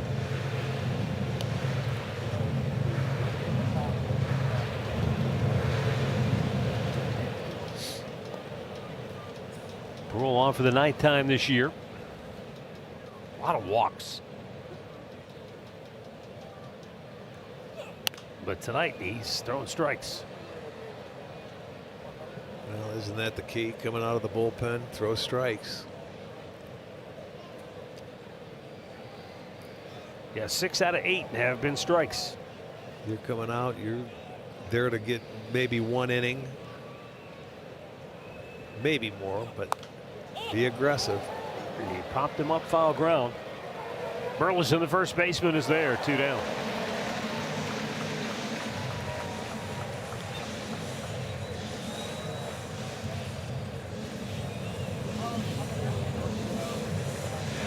Well, this note will appeal to your Niagara Falls roots. Justin Brule's dad owns and operates a bowling center in Livermore, California. He retired from the PBA with a top season average of .212 back in 2020. Nice. Now, he says Mookie Betts could beat his dad now, but his dad in his prime, he's going to take his dad over Mookie. Yeah, well, back in the day, you're right. He could roll him.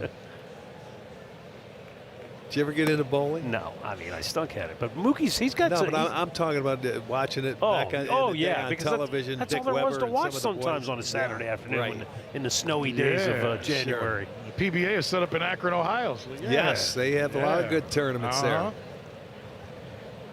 The 2-0. A little bit outside, 3 balls, no strikes. I got a friend out in LA that used to be on the tour. Back in the day, he'd come to Chagrin Falls and and go up into Akron. The 3-0. Who's the bad boy of bowling? Payne Weber? No, Pete Weber. Weber. Pete Weber. Pete That's Weber. The man. Hey, man, I got a lot of names in my head. Hey, whether it's bowling or financial advice. He'd help you with both. The 3-1. That's small form. Hey, man, I need to do my taxes. Wait a minute. I got it. Well, you got till Wednesday. So you better go home and get them done tonight. You better go to the bowling alley and see if there's somebody there can help you. I just got I think Payne can help you. I just got a turkey. You got to give me a second. Oh, man. I just got a turkey. I know a little bowling. Do you know how to keep score in bowling? No, the machine does it for me. I figured that. Come on now. I figured that. Andre's going to be calling the Coen brothers for a new version of the Big Lebowski. Just looking for He's a guy got that some can names for him. do my taxes, man. Why I got to go to the bowling Where's the alley? dude? Where's the dude? I heard the bowling machines do your taxes now too. I might have a problem if I do that. I'll tell you what, trying to keep score in bowling is harder than doing your own taxes.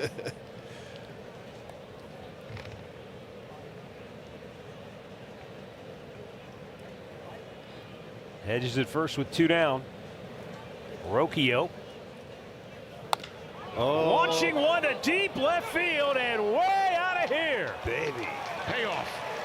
There you go. He can watch that one. Rocchio with home run number 2 on the season, and a 2-out 2-run tater extends the Guardians' lead to 6-1.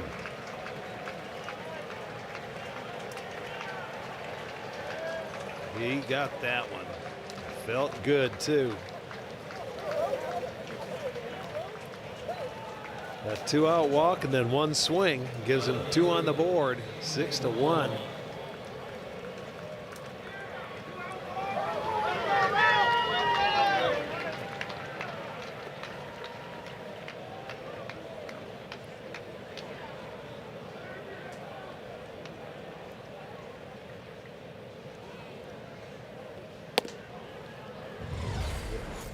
And that home run, that's his second home run from this side of the plate. He got it, and it felt good. Kept his eyes on that. Ooh. Did you see the ricochet? That might have clipped that guy right in the chin.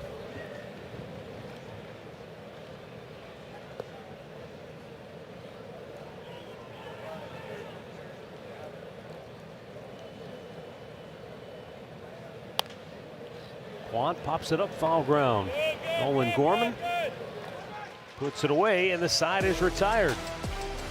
With the Guardians breaking out the big bats tonight. They lead it 6-1 midway through the 6th in St. Louis.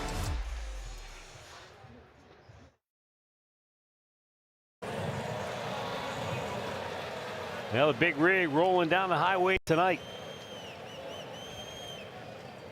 After a rocky start, Jordan Walker rips the ball to deep left field, and that's out of here.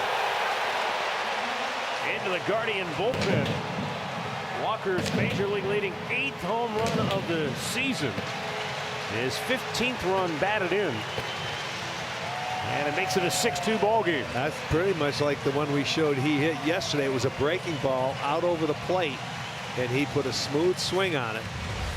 And he becomes a 5th Cardinal with 8+ home runs in the first 16 games of his season, with Stan the Man, who had 854, McGuire in '98, Scott Rowland in 2004, and then Pujols had 11 in 2006. Now that's going to be it for the big rig. That lengthy first inning hastens his exit tonight. Cleveland Clinic call to the bullpen for the lefty Tim Herron, and we'll be right back.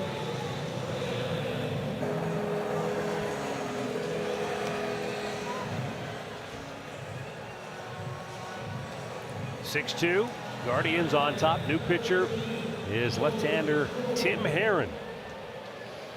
Hoosier on for the 5th time this year. He has the left-handed hitting Nolan Gorman at the plate. And a first pitch strike.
Now the 3-1 pitch. Swing and a miss and a full count.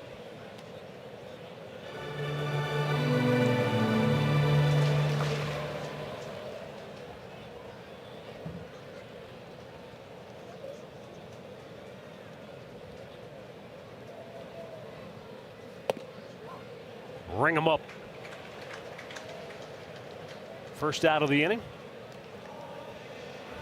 All right, it's Jordan Walker. We showed this at the top of our telecast. He made a slight adjustment, shortened or narrowed his stance pre-pitch, and he moved back in the box a little bit. Yeah, a couple of inches, not much, but you can see the swing, and there it is. He gets the one tonight. It was pretty much it's a breaking ball, same thing. It looks so smooth going through there, and he doesn't swing hard. Those were off-season adjustments that he made, worked on them in spring training. He's just 23 years old, but when he burst onto the scene 3 years ago, he had been the #1 rated prospect in baseball by Baseball America.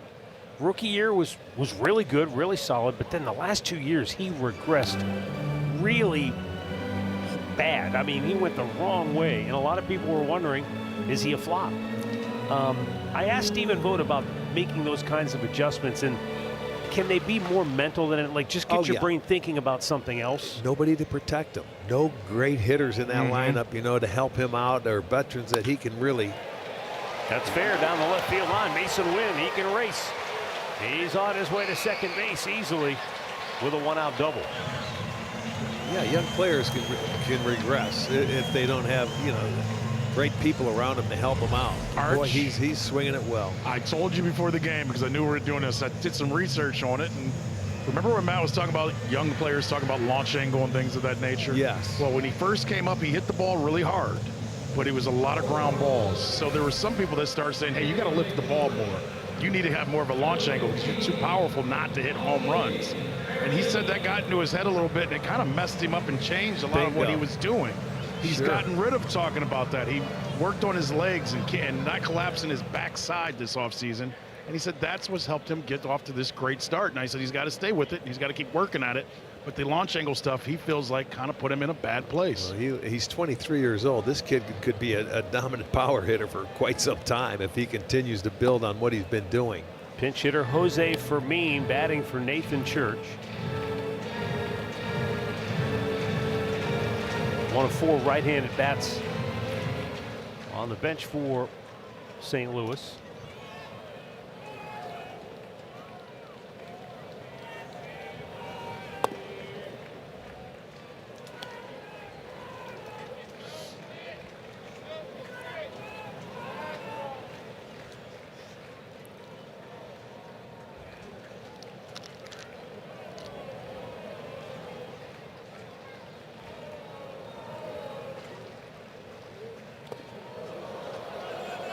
That was a nice job by Hedges to pick that ball to keep it from going to the backstop. Almost looked like it hit him. I thought it did initially, but I did too.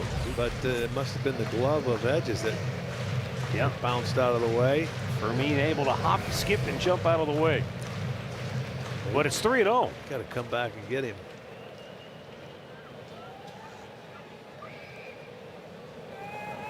Now Eric Sabrowski is getting loose in a hurry. Fastball strike.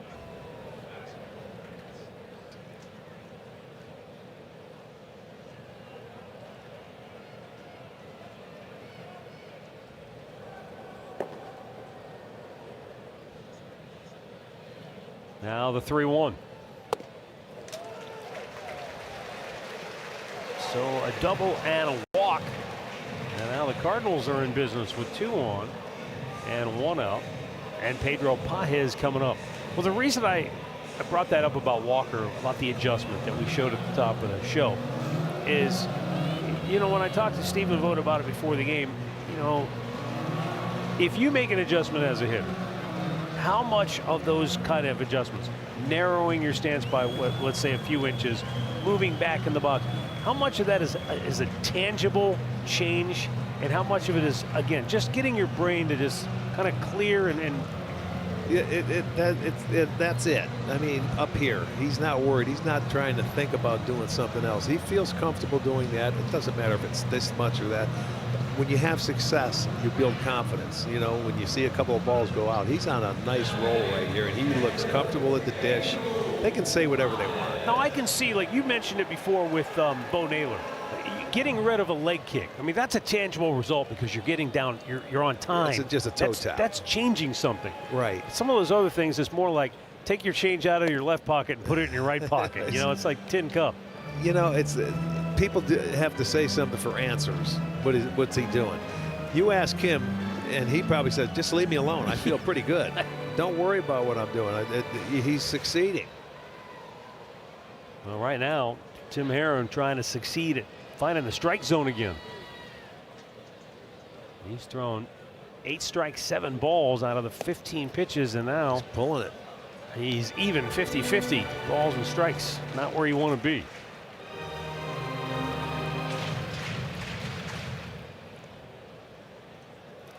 Yeah, this is where you don't want to give them free base runners. You got to make them put the ball in play. You've got the lead.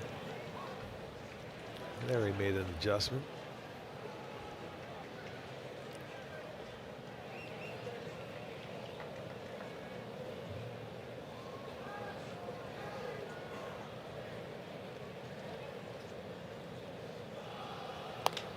High fly ball to left. Stephen Kwan. 2 down.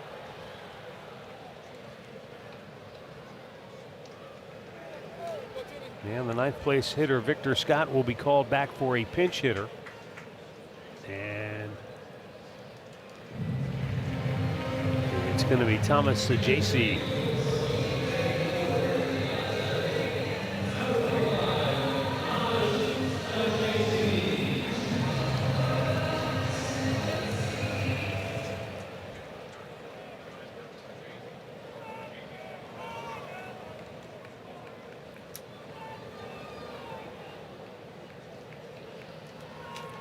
He comes out cold turkey with no batting gloves or anything. Just give me the bat. He's Matt Carpenter reinvented. Yeah, I was thinking the same player. Yeah, that's right. Matt Carpenter, a very good player for the Cardinals there for years. For a left-handed long hitter. time. Yep.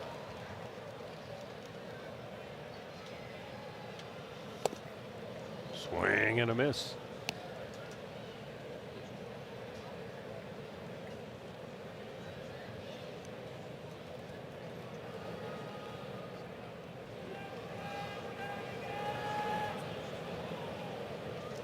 So JC was filling in the last couple of days for Mason Wynn at shortstop.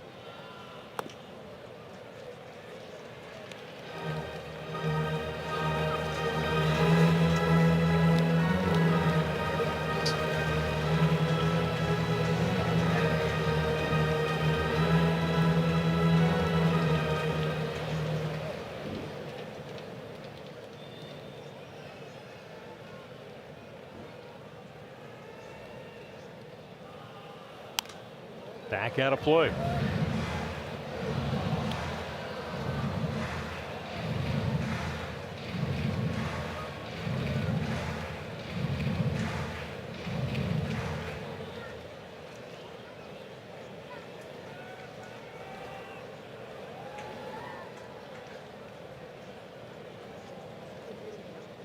The 2-2. Pop back into the seats. Putting up a pretty good battle here. Coming in cold off the bench.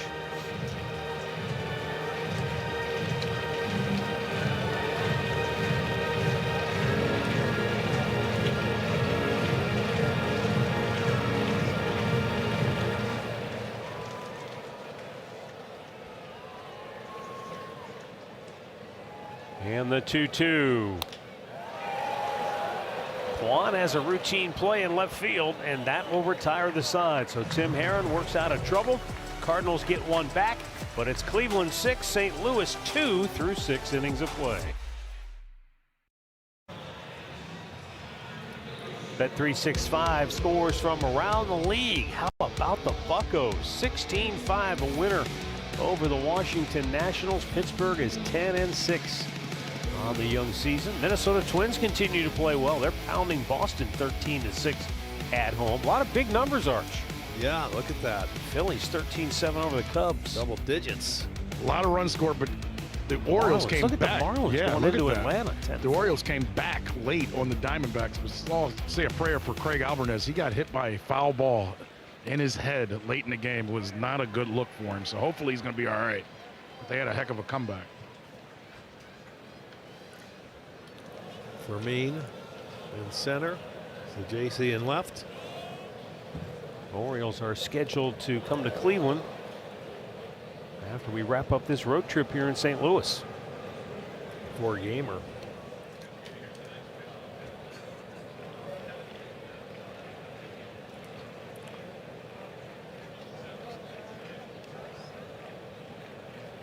Gordon Graceffo is the new pitcher for the Cardinals.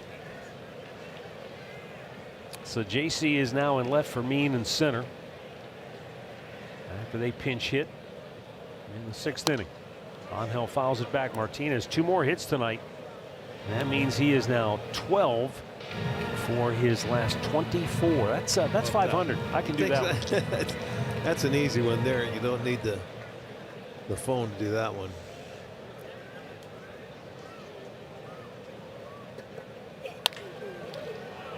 Defense was shifted. Wynn playing him up the middle, able to make the play. 1 down. 17,901 the announced attendance tonight here at Busch Stadium on a beautiful night. 80 degrees at game time.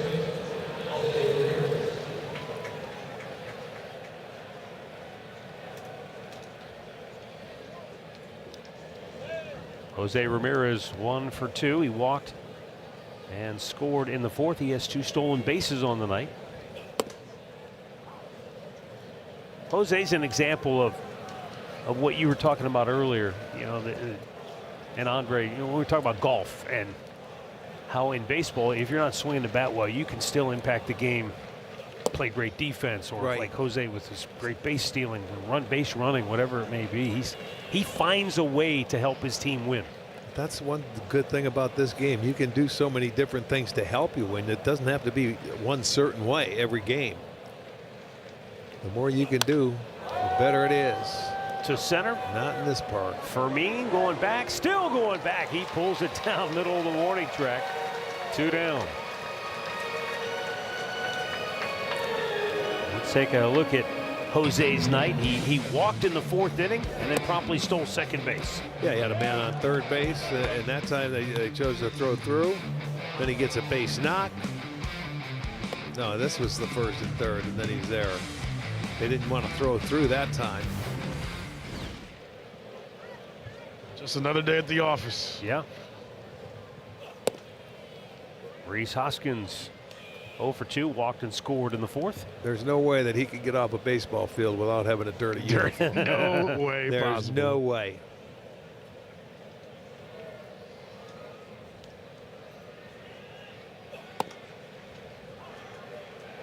Caught the outside corner, and it's 1-1.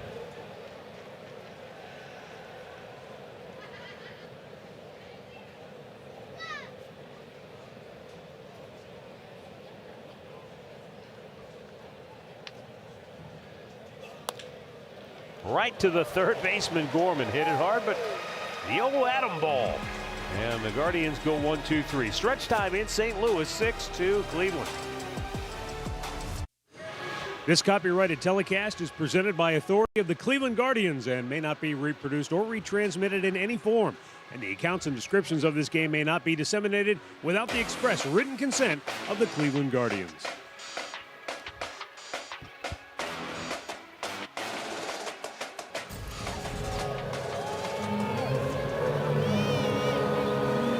Back here at St. Louis, rookie J.J. Weatherholt will lead it off against left-hander Eric Sabrowski, who's now on for the Guardians. Tim Herron worked a scoreless inning of relief in the 6th.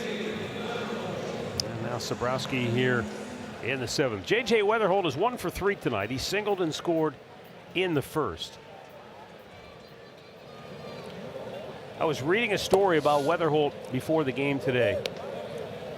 And I feel like only in baseball could I be reading a story about a rookie named J.J. Weatherholt, and the next thing you know, I'm thinking about Sparky Anderson as he lines it to center field, and it's caught by Daniel Schneemann. But here goes, Arch. Okay. So J.J. Weatherholt, his real name is John David, but his grandmother called him John John.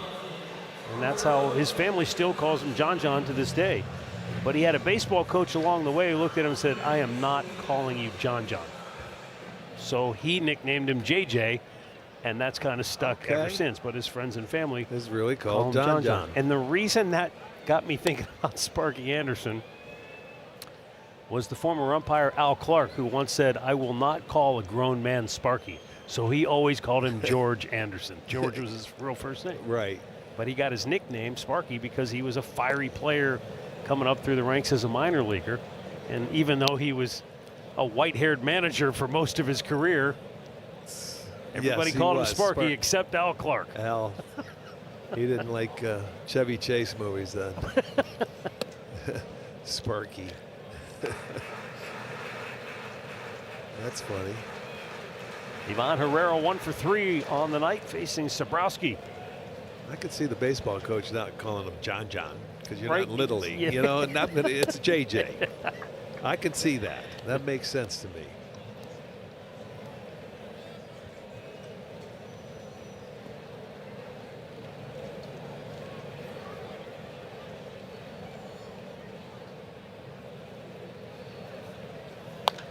Herrera pops one sky high.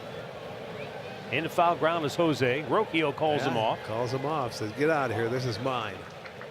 The shortstop And- makes the and- catch. Look at Jose's eyeing him down the whole way. Yeah, Jose's going to say, "You look at him. you stay back at your position." Even Vogt is Look at the spark.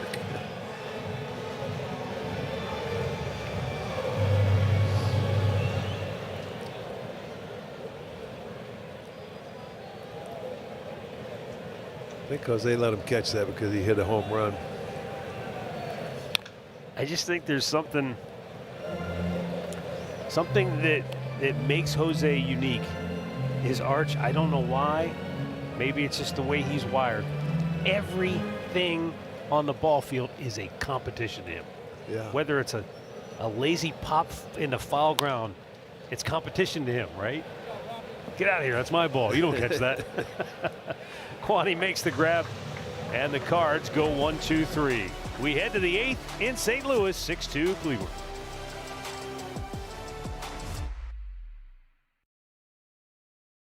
Six-packs are on sale now, and there's a package for every fan.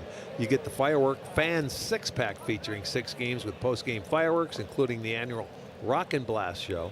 Get yours today at CLEGuardians.com. David Fry leading off for Cleveland here in the 8th inning. 6-2, Guards on top.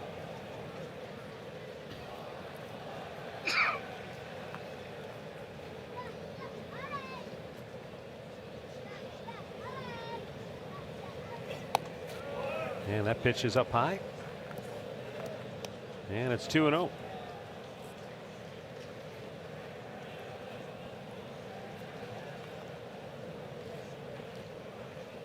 What's he holding that, like a split when he goes into his glove? Did you notice that? Check it out. 3-0. He might want to try a different grip because Well, nothing's working so watch. far.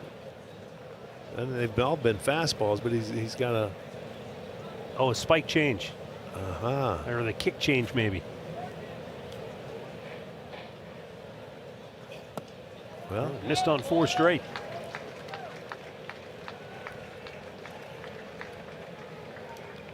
Well, Daniel Schneemann delivered a big hit back in the 4th inning. It was a 1-1 game, and he gave him the lead with a 2-run single. yes. Ball ricocheted.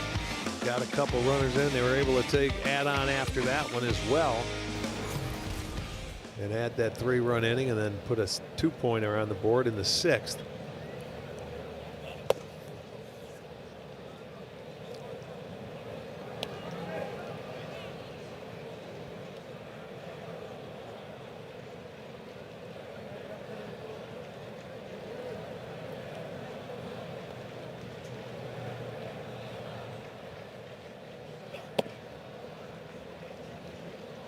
Last year, Gordon Graceffo truly was a Jekyll and Hyde pitcher for the Cardinals based on where they were playing. Here at Busch Stadium, in 18 innings, he pitched to a 1.96 ERA.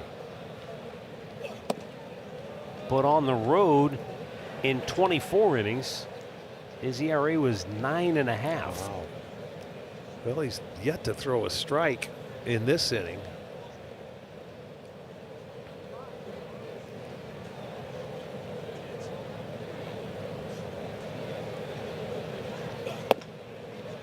Wow, that ends 7 consecutive balls that he had thrown in the inning.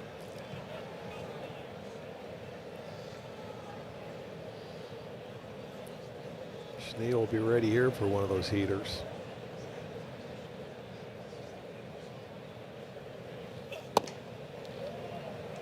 And a challenge from catcher Pages. Yeah, as the hitter, you go over and pick up your bat because he thought it was a ball. So he throws it away, and we're going to find out. I think Schnee thought it was a strike because he went and picked up his bat. He went right back to the box. I thought the same thing. He grabbed it.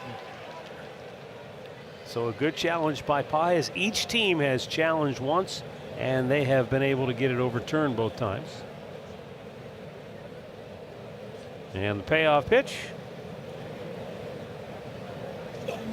He struck him out, so the challenge pays off. Yeah, you got him to swing at ball 4. Little breaking ball inside. A little like cutter. In off the plate, and he got him to chase it. And that's going to do it for him. We've got a timeout for a pitching change here in St. Louis. Will we finally see a right-hander for the first time tonight?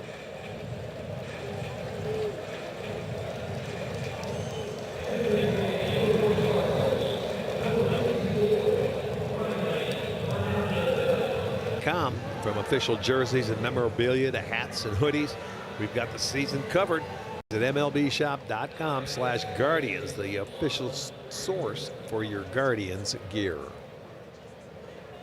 Ryan Fernandez on the pitch for the Cardinals, right-hander, first righty of the night for the Redbirds, and he's facing Juan Brito, a switch hitter.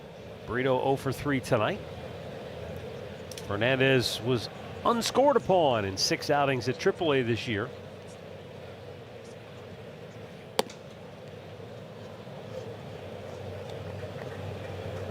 He had 2 separate stints with the big league club last year, covering 32 games, and he was a heavy slider user 47% of the time.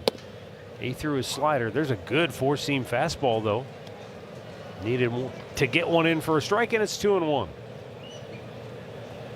First time he has ever faced the Guardians.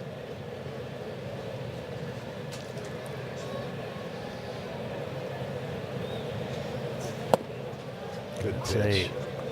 A little low dart right there. Another fastball, back-to-back heaters.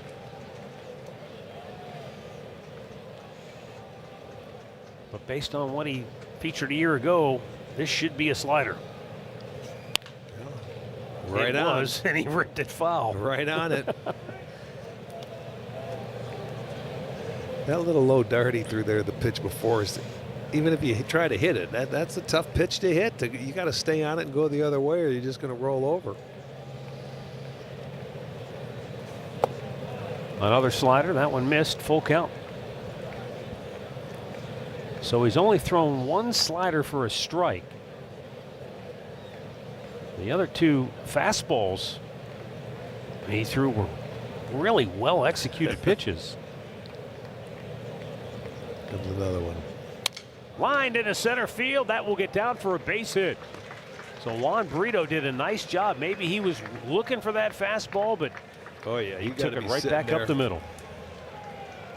That's all he saw for strikes, so sit on it. He did, and he takes it right back up the middle. It was away. Caught it off the end, maybe.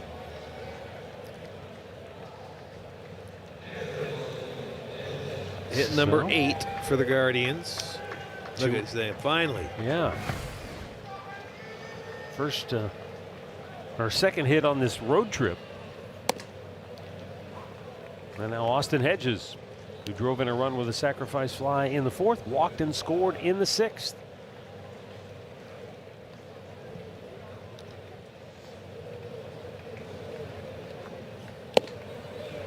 You know, we talk about Peyton Pallette with the Guardians being a Rule 5 pick out of the White Sox organization, so they're working him in out of the bullpen. That was the case for Ryan Fernandez. He was a Rule 5 pick 2 years ago out of the Red Sox organization. Oh. This is dumped into shallow right, but Walker is there to make the grab. And that's out number 2. And he was able to stick because, you know, young guy, you find a way to use him out of the bullpen but not overexpose him. The Red Sox hadn't done a lot of that. So that was 2 years ago when he pitched, and prior to that, it had been a decade since they had a Rule 5 guy make it picked up through a big league season. Yeah, sometimes that's not an easy thing to do. Not that. First pitch changeup. Well, they know that the scouting report may be that he likes to get after that first fastball. He got after that one, but just a tad tardy. And out goes the catcher, Pages. In comes the shortstop, Wynn. This might be just something. Talking about signs or something. Yeah. Because Fry's been out Catcher there a at while. second. I'm wondering, pitch comm, issues, or just, I guess if it was something related to the pitch comm, they just get a new gizmo. Well, nicely the shortstop come in, Matt, with the catcher. Yeah, they want to make sure because maybe he Yeah. feels like he's tipping something tipping, and giving in-out In signs. out is what I was guessing. Yes. Back in Arch's day, if that happened, there wouldn't be a conversation. There'd be a baseball in somebody's ribs. Or a bow It'd tie. be the hitter. Didn't our guy call it a bow tie? Some chin music. Going to be a really tough play. And there is no play. Oh, yes, except there Fry is. fell down, and they throw it away, and Fry will score. And into third is Brito. All the way to second goes Rocchio. And Ryan Fernandez, he had Fry dead to rights. It was going to end the inning. But maybe he just wound up and put a little too much on it. The pressure of a pitcher having to throw that baseball. He decides to hold it with Rocchio. He's not going to get him. Look at Fry rounding third, and he slips. And he throws back to third, and it's offline, and he throws it down the line. He's not used to throwing on flat ground. Yeah, but I was going to say, Art, these guys get paid to throw a baseball, but when you take them off that mound, you have no idea where it may happen. Unbelievable. So give Rocchio a single on the swing and bunt. And then the errant throw allows Fry to score. Yeah, he's going to hold it. Wise. Now you look behind him and you go, oh no, a panic. Well, let me get it over there. And he couldn't make too many sliders. I don't think that Gorman called for the slider. I think he wanted a heater. Of course, I don't want anything moving. Stephen Kwan 1 for 4 tonight. And a line drive base hit left field. This is going to get at least one home. Brito scores. Here comes Rocchio. He will score as well. And the Guardians tack on 3 more here in the 8th to blow it open. Boy, you just make one little slight mistake and you can see what can happen. You add on, and it's all from a leadoff walk that started the inning. Archer get some of that plus minus back that they lost last night. We were talking well, I mean, about, right? this is what happens. You can continue to add on, and you get 2 out at bats now, and now there's no pressure on them because they got a big lead, and they just seem to relax a little bit more and do things right. So another 3-run inning, and they now have their 9th run on the board. Angel was trying to get his second one of the night.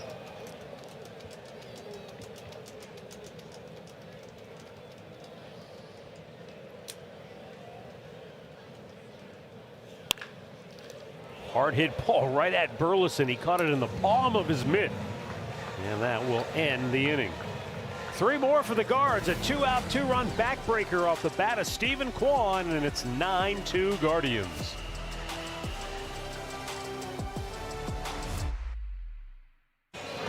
Gaddis has been an absolute workhorse out of the Guardians bullpen.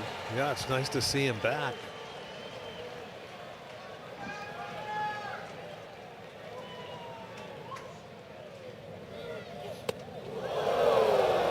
That was up and in on Jordan Walker, who homered his last time up.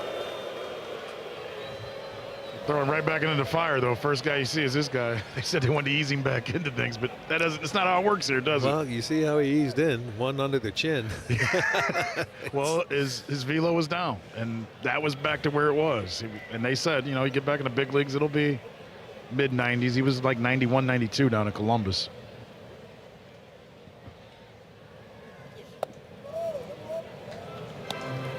Slider misses. It's 2-0.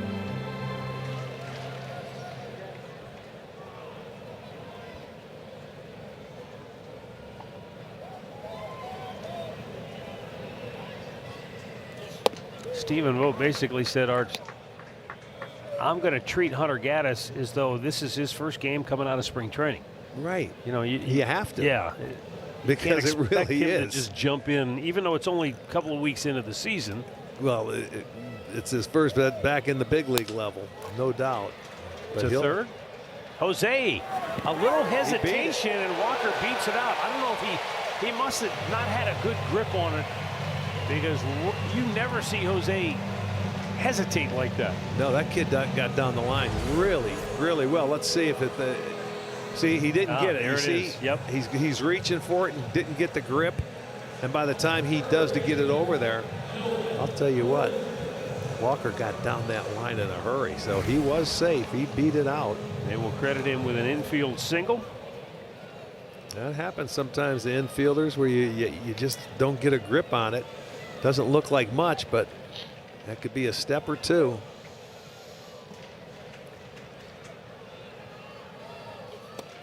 And now Nolan Gorman, he's had a tough night, striking out all 3 times.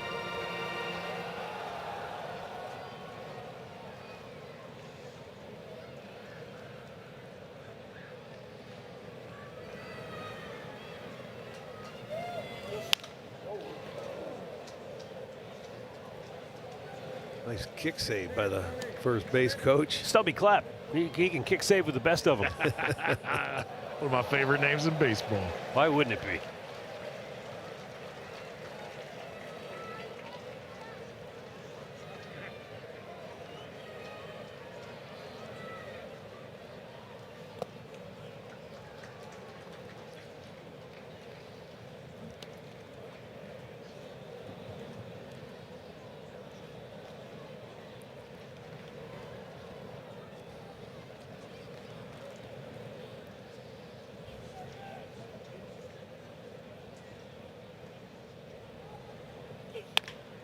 Line drive just beyond a diving Juan Brito. Walker stops at second. And Gorman with a base hit. So the first 2 Cardinals are aboard here in the 8th inning. He got a breaking ball that he was able to pull. It didn't get it all. I mean, it got on the inside about down near the trademark, but hit it hard enough to get it past Brito at second base and into the outfield. So a couple of singles to lead off this 8th inning.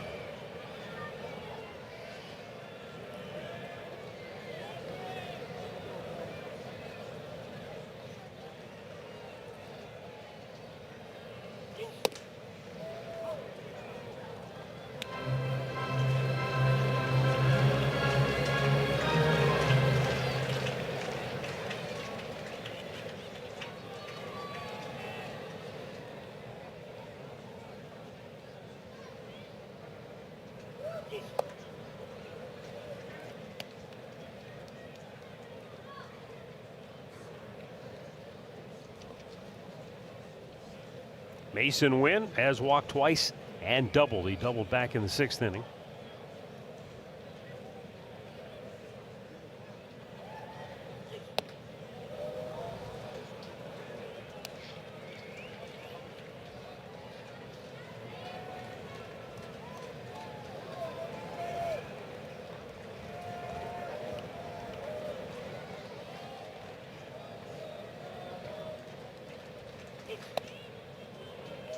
He's lost the zone.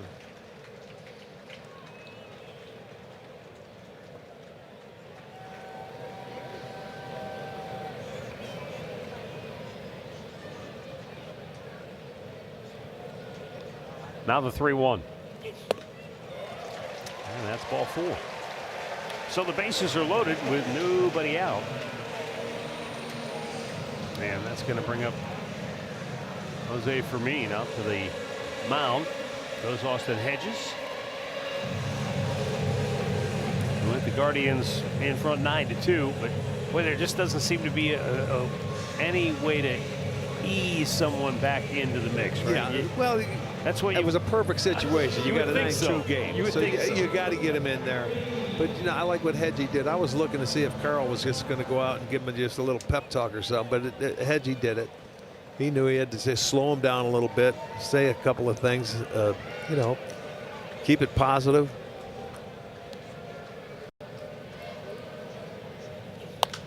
High pop-up on the infield. Jose Ramirez in foul ground makes the catch.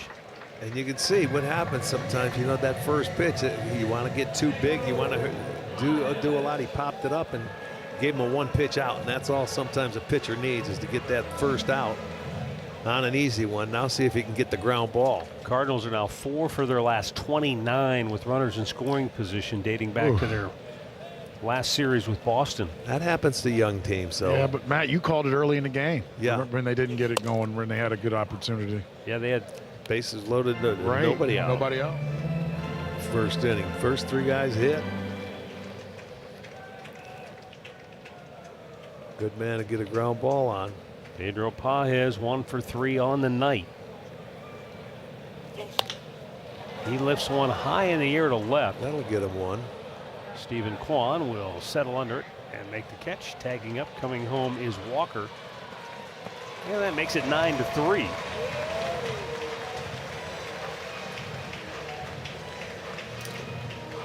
Well, Hunter Gaddis says, I will gladly trade the out for the run right here. 2 down. Chance to get out of the inning now with Thomas Saggese coming up.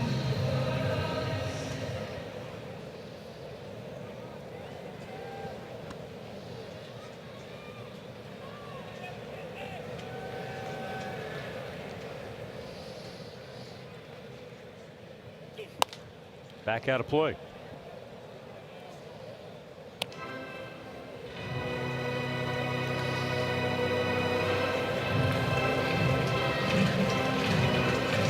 Yeah, he got a stinger in that top hand on that swing with no gloves. He's taking a little more time to get before he gets in that box. That one hurt.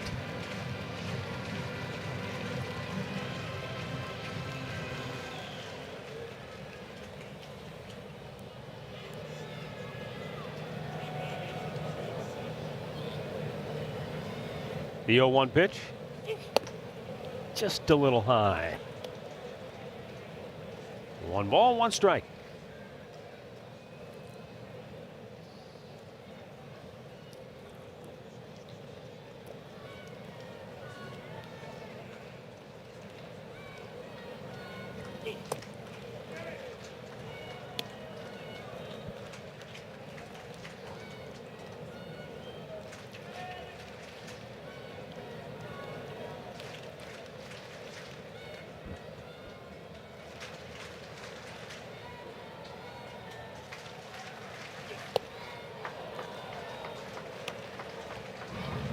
That was the slider that has made him such a dynamic setup man.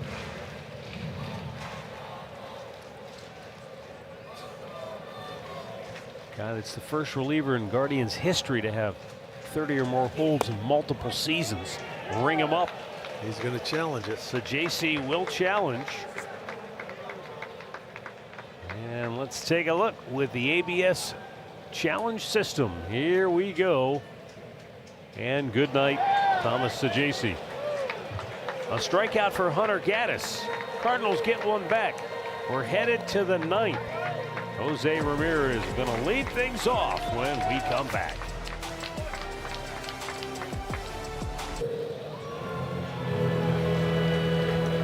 Jose Ramirez going to lead it off here in the 9th inning. 1 for 3 on the night, 2 stolen bases. He has walked and scored a run. Another night, another milestone for Jose Ramirez.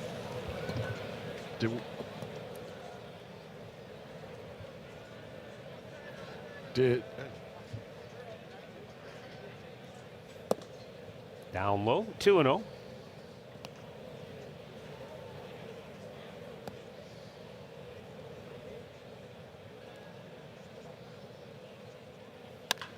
Drilled deep right center field. On the run is Walker. They're going to watch this one hit the track up against the wall and into second base with a double is Jose Ramirez. That's his 4th double on the year. And he is now officially the franchise all-time leader in at-bats. And the 2-0 count, he looked for his pitch. He got it. He plugged the gap. Nice line drive. That's the stroke you want to see Jose get back to. He was popping things up earlier in the year. He's starting to get that line drive stroke, base hit to left field, go the other way. That stroke is coming around, and you're going to see him start getting hot again soon. Arch, you could see that on the last ball he made out to center field. Yeah. And we know once he gets in that swing, he can go for a couple weeks. Yes, he's great when he's starting to hit line drives all over the place because his home runs come off good swings. I am not sure of this number yet, and I'm sure our guys will tell us, but I know we were in Atlanta Saturday night. He was asked about the home runs as a switch hitter and some of the guys he's passing. And when Chipper Jones' name was brought up and Bobby Bonilla, he had a quick smile, and he's like, I like that number. That went off of his foot. It was a thud. Didn't feel good.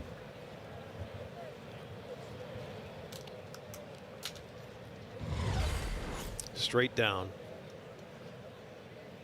Right off the instep. And that didn't hit any padding. That was the big toe.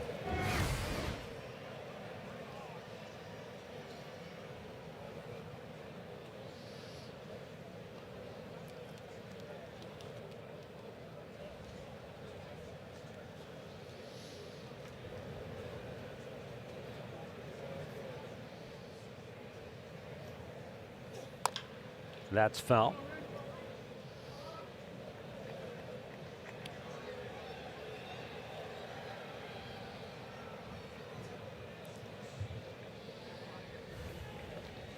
So Jose now is 11th all-time in home runs for a switch hitter. So he's trying to break into that top 10, Arch. How did he fight that off? Emergency hack.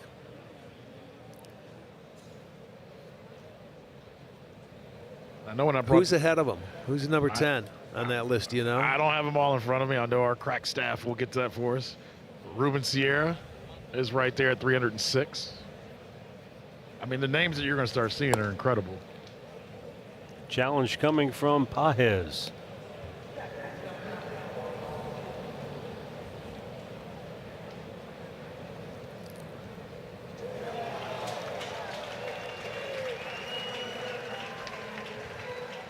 Fourth challenge of the night, third time it has overturned a call by Jim Wolf. One down here in the ninth.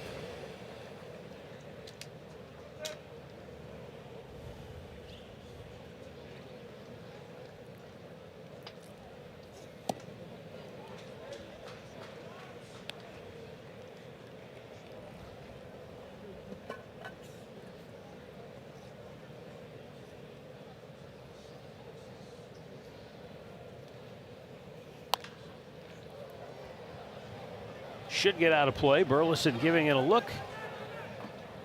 He gave it a nice effort, but the railing kept him from getting into the dugout.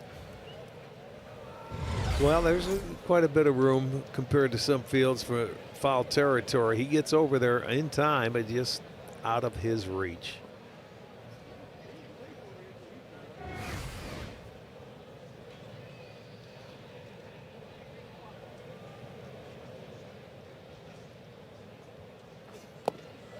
Fry goes down swinging. 2 away. That's where Fernandez's slider plays, is when he gets ahead of that hitter and he gets the right-handers to swing at it and chase it.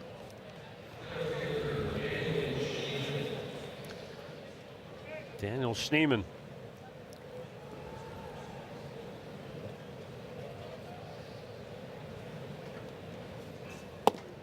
Schneemann's had one of those nights where you've got to focus on the positives, because he has struck out 3 times, but he had a big hit that broke the tie, put 2 runs on the board in the 4th, gave the Guardians a lead they would not give back. And he made a really good catch in center field. That short-circuited a potential Cardinal rally. Bottom of the ninth coming up. Guardians 3 outs from a series opening win in St. Louis.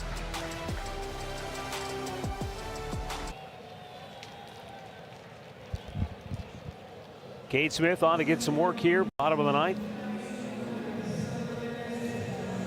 Well, hasn't been used a whole lot the last week. Just April 7th where he had last pitched. So he needs some work, and he's going to get the top of the lineup to work with. J.J. Weatherholt will lead it off. And Cade Smith with a fastball strike.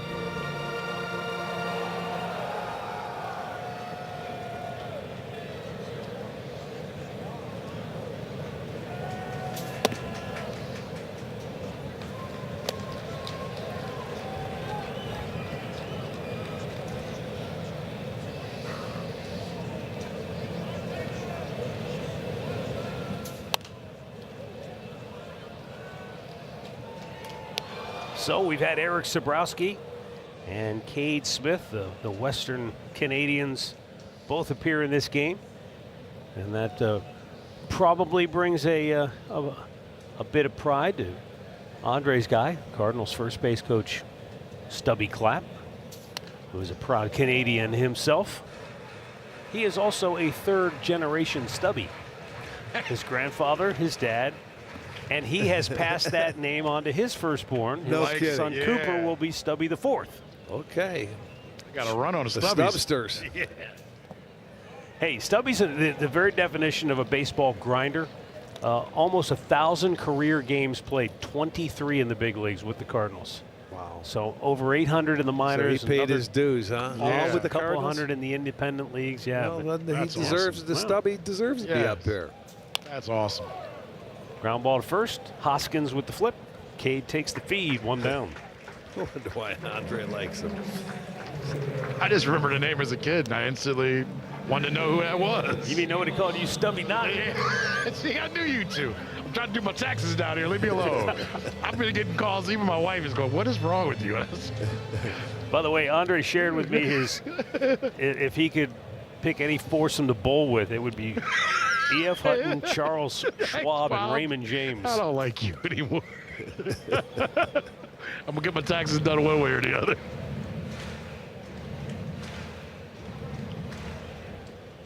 Ivan Herrera, 1 for 4 tonight.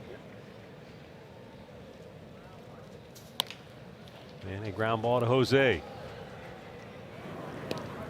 2 down.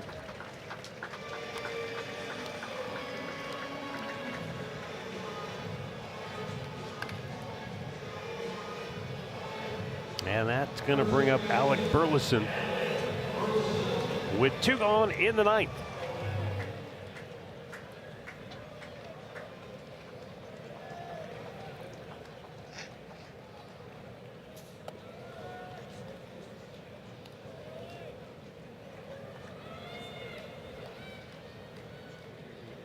Yes, sir. We're right about that area. Point that way.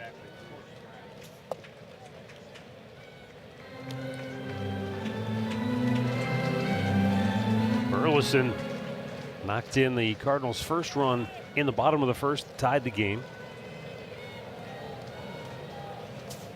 And then he hit the long fly ball to deep right center field that Daniel Schneemann made the basket catch on, with Angel Martinez converging. That ended the fifth.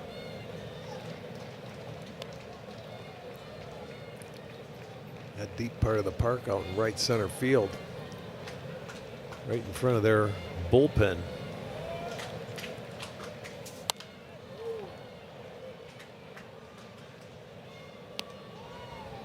There's another look at that Yeah, catch. it was a really nice catch because we thought both of them were going to go for it, and you thought Martinez was going to catch it, but Daniel Schneemann was the guy that came up with it in a basket catch.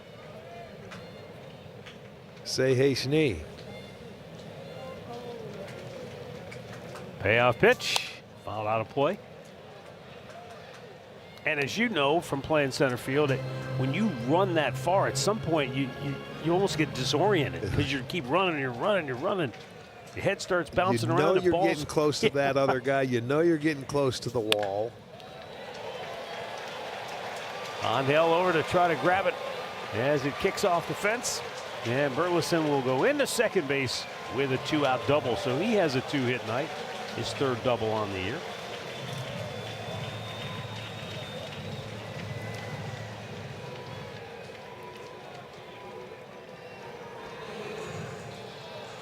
And there comes that man again, Jordan Walker. He's 2 for 4 with a single, a homer, 2 runs scored.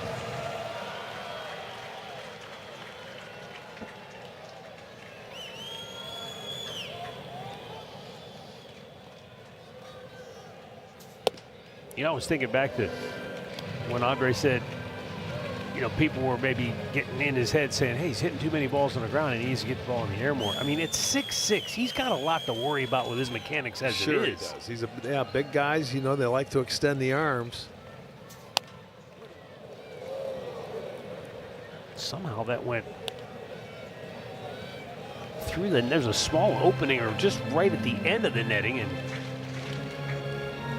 got into the Cardinal dugout, but apparently everybody okay.